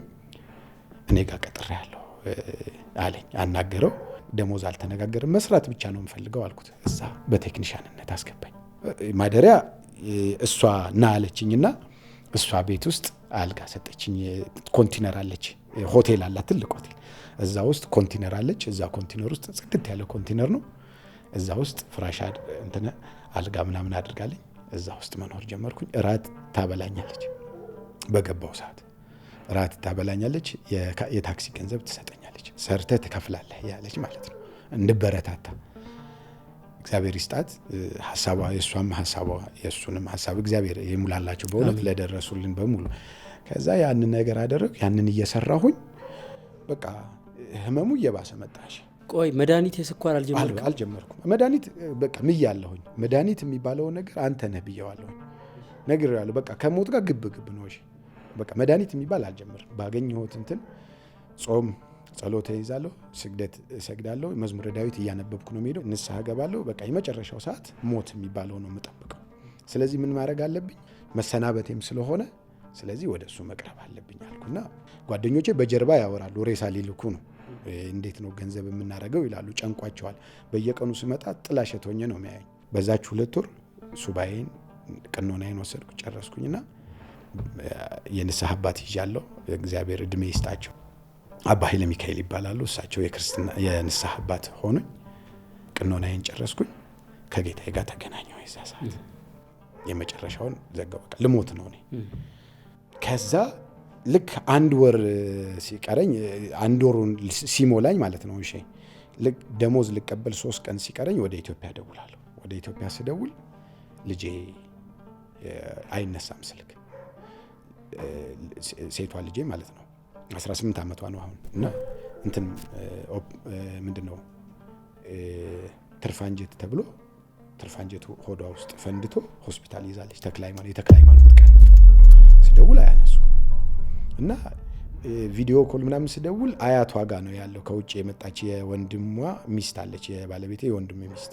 እሷ ታነሳውና ሄሎ ሳሚ ምናምን እንዳትጨናነቅ እንደዚህ ተፈጥሮ ነው ብላ ትነግረኛል። ከጀርባ ለቅሶ ነው የሚሰማኝ። ልጄ የሚባል ለቅሶ ነው የሚሰማኝ። እሺ አያትየው እያለቀሱ ነው። ከዛ በኋላ ስልክ ተነስቶልኝ አያውቅም። ደሞዜ ደርሷል። እኔም ከአቅም በላይ የሆንኩ ነው። ስለዚህ ምን ማድረግ አለብኝ? ወሰንኩኝ። መምጣት አለብኝ አልኩ። እግዚአብሔር ይስጠው መሄድ አለብኝ ወደ አገር ቤት። በጣም ታምም ያለው ልጄም ታማለች ብዬ ለሰውየው ስነግረው አሁን እሁድ ስለሆነ አንሰራም ሰኞና ምናምን ይሉኛል። እኔ ተጨንቄያለሁ። ከዛ በሰኞ ቀን በጠዋት ነው ሲሄድ እንትን ማናጀሯ ገብታለች፣ እሱም ገብቷል። ስንት ይከፈለው ስትለው $700 ስጪው አላት። $700 ስጪው ስለዚህ 2,200,000 ብር በእነሱ ማለት ነው፣ በኡጋንዳ ሽሊንግ ማለት ነው። ያንን $700 ከዛ ያንን ሲሰጠኝ ወደ ሀገር መግባት አለብኝ። ትኬት $400 ነው። ከዛ በፊት የሚያሰራኝ የነበረ ያልኩ ጋር ደወልኩለትና ለምንድን ነው የማትመጣው የማትጠይቀኝ ብሎኛል። ወደ ሀገር ቤት ልሄድ ነው እንደዚህ አጋጥሞኝ ነው ስለው $300 ሰጠኝ። ትኬት $400 ነው። ከዛ ያቺን ብር ይዤ ሙሉ የምትባል ደግሞ ሙሉ ቤተሰቦቿን ያስተዋወቀችኛል። ሙሉ ትባል ኤርትራዊት ነች። እሷ ደግሞ ጠቅላላ $100 ሰጠችኝ። ያንን ያስኩኝና ጓደኞቼ ሸኙኝ ተላክሰው ምናምን ቀጥታ ወደ ኢትዮጵያ መጣሁ። ኢትዮጵያ ቀጥታ ስወርድ ለጓደኛዬ ደውዬለት ነበር። እሱ ነበር የሚቀበለኝ። መኪናውን ይዞ ምናምን እዛ ጠበቀኝ። ቀጥታ መድኃኔዓለም ይዘኸኝ ሄዳልኩኝ። ሲያይህ አልደነገጠም? ደነገጠ በጣም። ከዛ ቀጥታ መድኃኔዓለም ይዞኝ ገባ። ቦሌ መድኃኔዓለም ገባሁኝ። እዛ ተነጋገርን፣ ተዋቃቀስን። ትንሽ አጉረመረምኩኝ፣ አልቅሼ ተነሳው። ሰላም ለዚህ ያበቃኛል። መሬቱን ሳምኩ። ገና ኤርፖርት እንደደረሱ መሬቱን ሁላ ነው የሳምኩት። ሶፊት ላይ በጣም መክሳት ያስታውቃል። ረስ ያስጠላ። በቃ ሰው አይመስልም። አሁን አፈራዋለሁ። አሁን ያንን ፎቶ በእውነት አባት እንደዛ ሆነን የመጣ እሺ። ደግሞ የሚያናድደው ምን እንደሆነ ታውቃለህ? የሚታይ ቅላት ሆነ። በጣም ቀላሁኝ። ደግሞ የዛ ሰዓት በቃ እንደ መገርጣት የሚባለው የለም። ያንን ሳረግ ስለነበር ገረጣ ፊቴ። በቃ እንደ ነጭ ሆነ። አረብ ምናምን የሆነ ቅጭጭ ያለ አረብ ነው የሚመስለው። ጺሜ አድጓል። ይሄ እንደዚህ ጎርጉዷል። ሌላ ታሪክ። በቃ ይሄ ተመልጧል። ስስት ብሎ ያ ጸጉሩ የተላጨውታል አይደል? እሱ ግማሽ እየበቀለ ነው። እዚህ ጋር ይሄ ባዶ ሆኗል። የሳሳ ነው። በጣም ነው ማስፈራው። ኮፍያ አድርግ ያለው ጃኬቴ ለብቻው ይዋልላል። ሸሚዝ ነው። የጨርቅ ሱሪ ነው ያደረኩት። በጣም ጥብቅ ያለ የጨርቅ ሱሪ ነው። ከዛ ተቀበለኝ። ደነገጠ። ይዞኝ ገባ። መድኃኔዓለም እንትን አልኩና ቀጥታ ልጄ ጋር ሄድኩት። የሚታየ ጋር ሆስፒታል ተኝታለች። ተክለሃይማኖት ሆስፒታል ገባ። በተኛችበት ሰርፕራይዝ አደረኳት። በቃ ደነገጠች። ሪያክሽኗ ማለት አሁን እንደዚህ ከስተሃል ገርጥተሃል እና ሪያክሽኗ ምን ነበር? አማተበች። በቃ እንደዚህ እንትን ያለችው ራሷን ነው እንደውትና እንደዚህ ስታክ ነው ያደረገችው። ቪዲዮ አለ ታየዋለህ። ልጄም በቃ ደነገጡ። እንትን ያደረገችው አልጠበቀችው። ከዛ በኋላ በቃ ሰው በአጠቃላይ ፊት ይነሳል። እሺ ምን ያው ማንም አይፈልግህም። ታመህ ነው የመጣው፣ ሰውነት ጎስቁላል። በዛ ላይ ሰውነት ሲከሳ እኛ ሀገር ስትወፍር ምቾት ነው ይለዋል። አንተ የአእምሮ ችግርም ሊሆን ይችላል እኮ እንደዛ ያደረገ ብዙ ከመብላትም የመጣው ውፍረት ሊሆን ይችላል። ብዙ ተጓዳኝ በሽታዎች ደግሞ ሰውነትህን ሊወስዱት ይችላሉ። ሰውነት ባዳ ነውና ከጀርባ የሚወሩ ነገሮች አሉ። ገባ? እንደውም የሆነ ቦታ ላይ ማቃት ልጅ እንደዚህ ጓደኛዬ አባት ታመው አላወቀችኝም። ከዛ ሰላም ስሟን ጠርቼ ሰላም ደነገጠች። አላወኩም ስነግራት ደነገጠችና ሰው ፊት ነው የህዝቦች ባለ እኔ ጠንካራ ስለሆንኩ ነውና ያለብኝንም ነገር ደግሞ ይሄ ነገር HIV እንዳይሆን ስኳር እንደዚህ ያደርጋል። በጣም የሚሰብሩ ንግግሮች አሉ የሰው ላይ አሉ። ጓደኞቹን እየጠራ አንተ ምንድነው ምን ሆኖ ነው ይላቸው። አሁን ምንድነው ያመሙ ብለን ነው የምንናገረው አሁን ለሰው ይላል። ልክ አማዞን ላይ ሄደ አውርደ ይሄኛውን አርጉልኝ ብለህ እንደመረጥከው አይነት በሽታ ነው ሰው የሚያስበው። ፈልገህ ያመጣ እንደዛ ተባለ። መጠጊያዬ ማን ነው? መድኃኒዓለም። መድኃኒት ጀምር ይልሃል። አይንህ እኮ ይጠፋል ይልሃል። እግርህ ይቆረጣል ይልሃል። በየቀኑ ትለካዋለህ። ግን እንዴት ነው አሁንስ ደህና ነው ምናምን የሚልህ ሰው አለ። ለካው እንጂ እንደ ዝም ብለህ ቁጫት ብለህ እኮ ምናምን በቃ በተኛህበት ምናምን በጣም ብዙ በቃ የመግደል ሙከራ ነው አንተ ላይ የሚያውጅብህ። ከዛ ይሄ ነገር ሲሆን በቃ ማንንም አልሰማም አልኩኝ። ከዛ ተነስቼ መጀመሪያ ስውራ ማርያም ይሄ የነገርኩ ልጅ አይዞህ ምናምን አለ። በጣም ደንግጧል። ውስጡን በሆዱ ይዞ ስውራ ማርያም ሄድን። እዛ ተጸበልኩኝ። እዛ ድንኳኔን ይዤን ሄድኩት። ከማንም ጋር አልተገናኘሁም። እሱን ብቻ ነው ይዤ ሄድኩ። እዛ 15 ቀን ነው እንደዚህ ተቀመጥን። ከዛ መጣ ቡይ ክርስቶስ ሰምራ አለ። እዛ ሄድኩኝ። እዛ 10 ቀን ነው እንደዚህ ተቀመጥን። ከካምፓላ የመጣ ልጅ አለው ውብሸት የሚባል አብሮኝ የመጣ። ከዛ ፍልሰታ ጾም አለ 16ን ሰሚነሽ ገባሁኝ። ሰሚነሽ 16ን እዛ ጨረስኩኝ። ከጾሙ ከመግባቱ 2 ቀን በፊት ነው የሄድኩት። ያንን ጨረስ በቃ ብዙ ቦታዎች አካኮ አርሴማ ብዙ ገዳማት የምትላቸው ቦታዎች ሄድኩኝ። መካን ይቀድስ ለሰብሰብ ይቀድስ ለመካን የሚባል አለ። ሰው ቦታን ይቀድሳል፣ ቦታ ሰውን ይቀድሳል በሚል ከቦታው ቃል ኪዳን አንጻር ለማየት እንሄዳለን እንጂ እግዚአብሔር ሁሌም ድንቅ ነው ስራው። የትም ቦታ ያለ ማርያም የትም ቦታ ያለችው ማርያም አንድ ማርያም ነች። ቦታ ስለተነገረ አይደለምና እዛው ሰፈሬ ዮሐንስ ማርያም እንደነገርኩ ዳትሰን መደዳ ሲጨፈርበት የሚያደር ሰፈር ነው። እንግዲህ በማሲንቆ አስረሽ ምቹ ነው። በቃ እዛው አጠገቤ ያለ ከተማ ላይ ያለ ዮሐንስ ማርያም ሄድኩኝ። እሺ 2 ኩባያ እንደጠጣው ያንን ሁሉ 22 ሊትር የሚጠጣ የነበረ ሰውዬ ሁለተኛው ኩባያ እንዴት ከዚህ ይወረድ እንዴት በቃ ተናነቀ። ወደ ላይ ለማለት ነው ሞክረው። ልክ ሁለተኛ ኩባያውን እንደጨረስኩ መጥፊያ ጋር ነው ሄድኩት። 5 ሊትር ተፋ። በጣም የሚያስጠላ ቢጫ ስልህ ፍላጌሎ ምንድነው የባንዲራው ቢጫ አይነት ፍላጌሎ የሚባል በቃ እሱ ነው የወጣው። በጣም ይመራል። ህፃናቶቹ እንደዚህ ያዩ ወይኔ ቢጫ ነው ሲያስፈራ ምናምን ይላሉ። ያ ወጣ እንቁላል አስኳሉ በጣም ሽታ አለው። ይሄ ዝናብ የመታው ውሻ አይነት ሽታ የለም፣ እንደሱ አይነት ነው። በጣም የሚከረፋ በቃ ይሄ የእንቁላል ሳህን የነካው አይነት በቃ ክርፋት ነው የሚወጣው። እየነጣ አምስት የመጨረሻዋ ንጹህ ውሃ ተፋሁኝ። ከዛ በኋላ ተረጋጋሁ፣ አረፍኩኝ። ደህና አይነት ስሜት ነው የሚሰማኝ። የመጀመሪያ ቀን እዛ በሄድ የመጀመሪያው ቀን ዮሐንስ ማርያም ጸበል ተጠምቀን ጠጣን። ስጠጣ ያወጣ። ከዛ ይዞኝ ገባ። አይዞህ እያለኝ ይዞኝ ገባ። ሳምቡሳ በሻይ በላው። ሳምቡሳ በሻይ ነው ያማረኝ ብዬው ሻይ በስኳር አድርጌ እንደ ጦር ነው የሚከለክለው። እንግዲህ ስኳር እንኳን ጨምረህበት ውስጥ ያለው ራሱ እኔ ወስዶ የሚሸጥልኝ ባገኝ የምትለው ነው በስኳር ደረጃ ቢመዘን ማለት። ያንን ሳምቡሳ ግጥም አድርጌ በላውና ቤት ሄድኩኝ። ቤት ሄጄ ስለቀው 88 ሆኖ አያውቅም በህይወት ዘመኔ ማለት ነው። ለምን በረታች ዳነይ ሰውነቴ 88 ሆኖ ረጅም ጊዜ ስንት ነበር? 584 600 ከዛ ሃይ ነው የሚለው። በቃ ሃይ ለዋለሁ እኔ ራሴ እቀልድበታለሁ። ሃይ ሲል ሃይ ማሾፍ የለም በእውነት በቃ ትንንቅ ከአጋንንት ጋር ትንቅንቅ ነው በቃ የተያያዝኩት። ሃይ ሲል ሃይ ነው የሚለው ባካችሁ። ለምን ንዴት እኔ በጣም ትዕግስተኛ ነኝ የነበርኩት እና በጣም እልህ ነገር ነው የሚሰማ። ዝም ብሎ እልህ ይሰማኛል እና የሆነ ሰው ሲያናግረኝ ብስጭት የሆነ በቃ ብድግ ማለት ለጸብ ከኡጋንዳ ጋር እንግዲህ አንስተው በገጀራ ከሚማቱ ጋር ከ12 ሰው ጋር ምን አበሆነ ነው ምናምን አይነት የሚል አይነት ሰው ሆንኩኝ።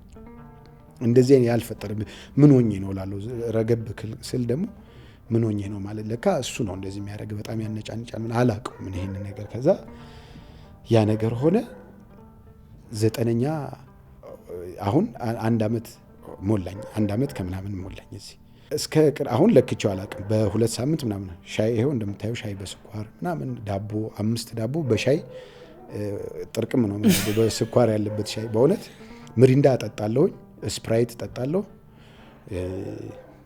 እግዚአብሔር ይመስገን ከ80 አልፎ አያውቅም። በልጄ 100 ነው የሰው ልጅ ደግሞ 120 ነው ኖርማሉ። ከ80 ወርዶ አያውቅም ከ100 አልፎ አያውቅም። ከዛች ቢጫ ካስመለስክባት ቅጽበት ጀምሮ ወይም ዮሐንስ ማርያም በ2 ኩባያ ጸበል ከወጣልህ ቀን ጀምሮ በቃ ስኳሩ ጠፋ ማለት ነው? የለም የሚሰማኝም ስሜት የለም።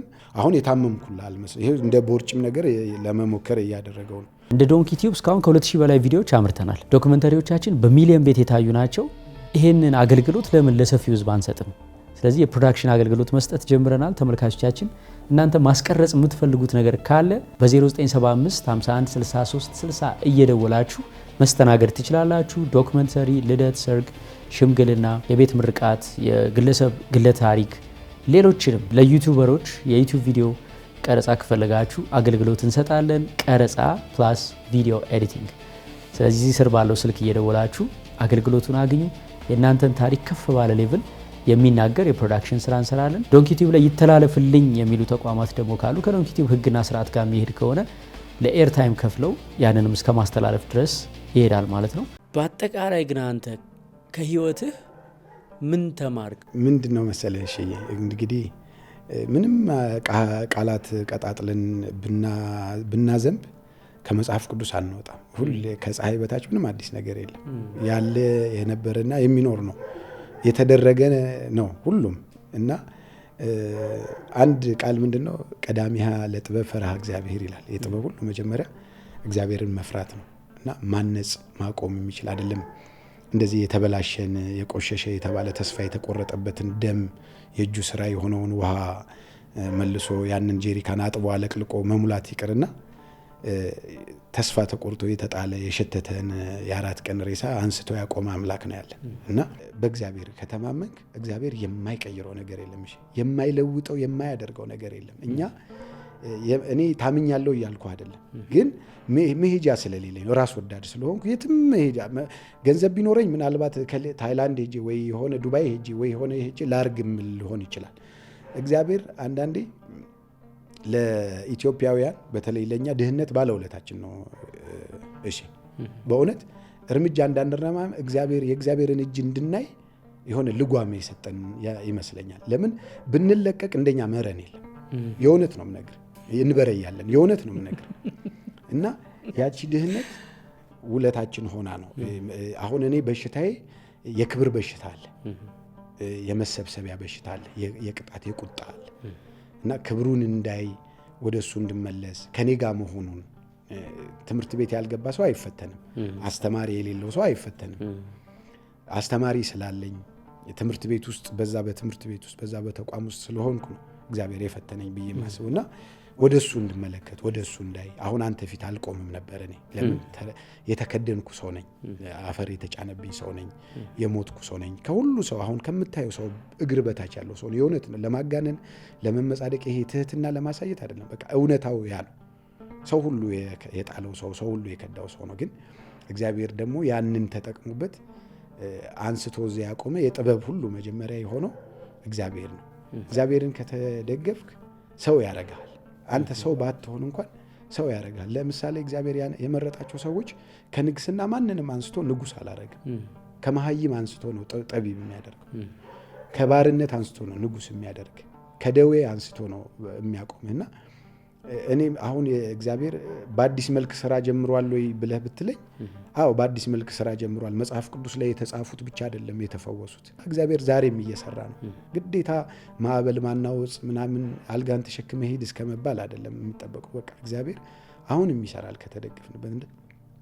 በተቻለን አቅም ሰው መሆን ማለት ፈጣሪህን ያወክ ጊዜ ያኔ ሰው ትሆናለህ። ለምን ሰሪ እንዳለህ ካወክ ወደ ማኑዋልህ ነው የምትሄደው። ማኑዋልህ ምንድነው?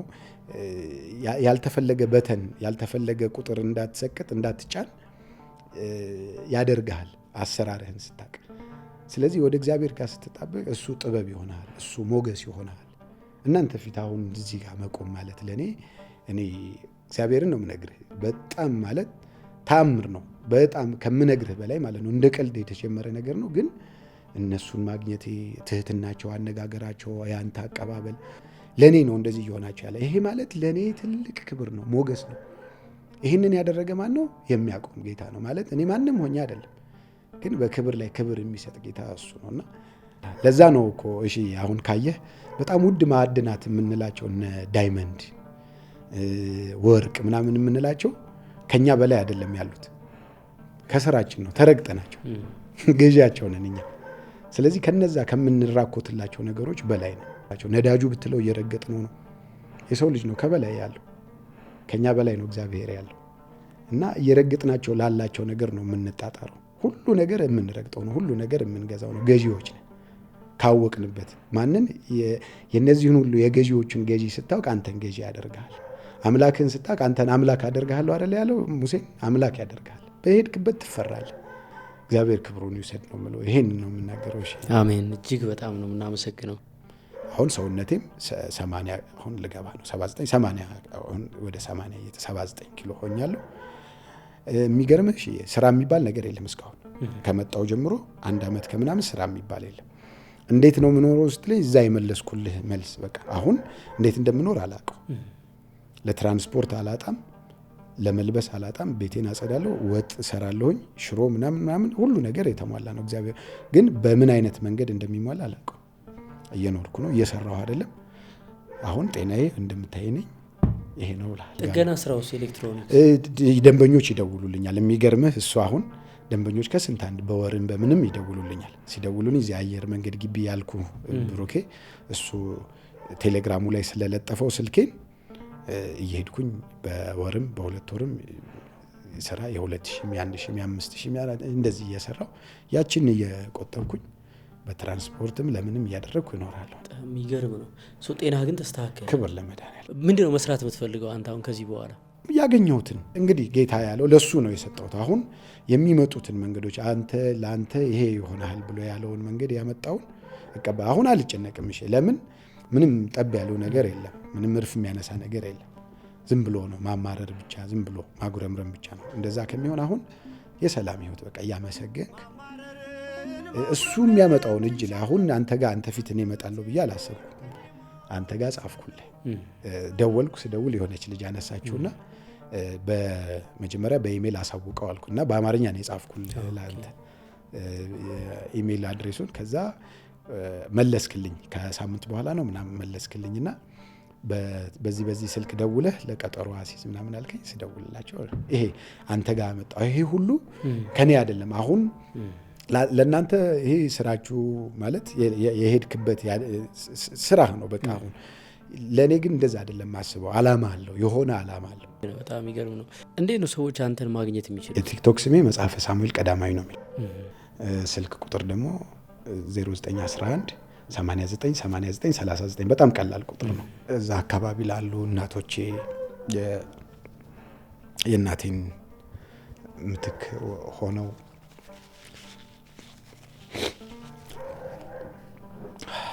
አብረው ለቆሙ ሰዎች በችግሬ ሰዓት አብረውኝ የቆሙ ምሩጽ ትኩ፣ ዮናስ ገብረ እግዚአብሔር፣ ብርሃኑ ተስፋዬ ጓደኞቼ እነ ግርማ ንጉሴ፣ ከምንም በላይ ከልጅነት ጀምሮ ግርማ ንጉሴ የሚባል የልጅነት ጓደኛ አለኝ። እሱ በችግሬ ሰዓት የቆመ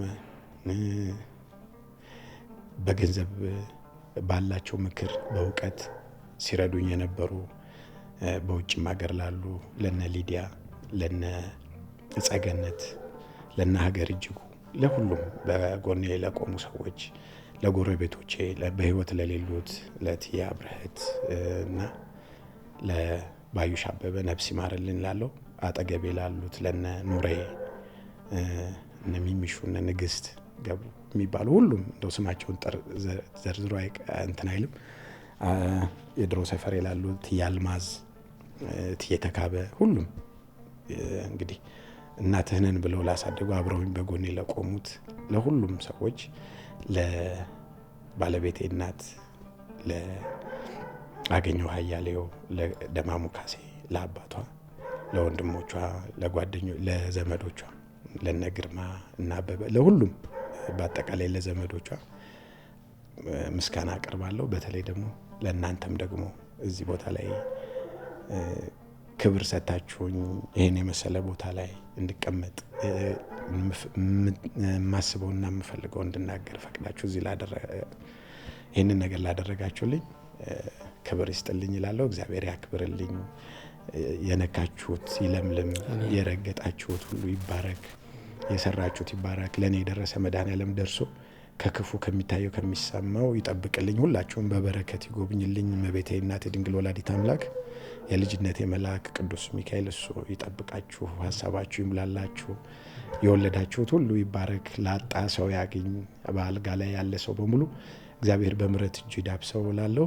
አመሰግናለሁ። እንደው በዚህ ቃል ላይ መጥፎ ቃል ተጠቅሜ ወይም መጥፎ ነገር ተናግሬ ያስቀየምኳቸው ሰዎች ካሉ እናንተንም መጥፎ ቃል ዳጸ ልሳን አጋጥሞ መጥፎ ነገር ተናግሬም ከሆነ በስራም በምንም የበደልኳቸው ሰዎች ካሉ በእግዚአብሔር ስም ደግሞ ይቅርታ ጠይቃለሁኝ እላለሁ። አመሰግናለሁ። ክብር ይስጥ። እግዚአብሔር ያክብርልን። ከልብ ነው የምናመሰግነው። እንግዲህ በቀጣይ ደግሞ እንዳንተ ሌላ ጥሩ የሚያስተምር የሚያንጽ ታሪክ ደግሞ መጥቶ ተመልካቾቻችን ጋር አብረን ለመማር ያብቃ እንላለን። አሜን። ከልብ እናመሰግናለን። እኔም አመሰግናለሁ።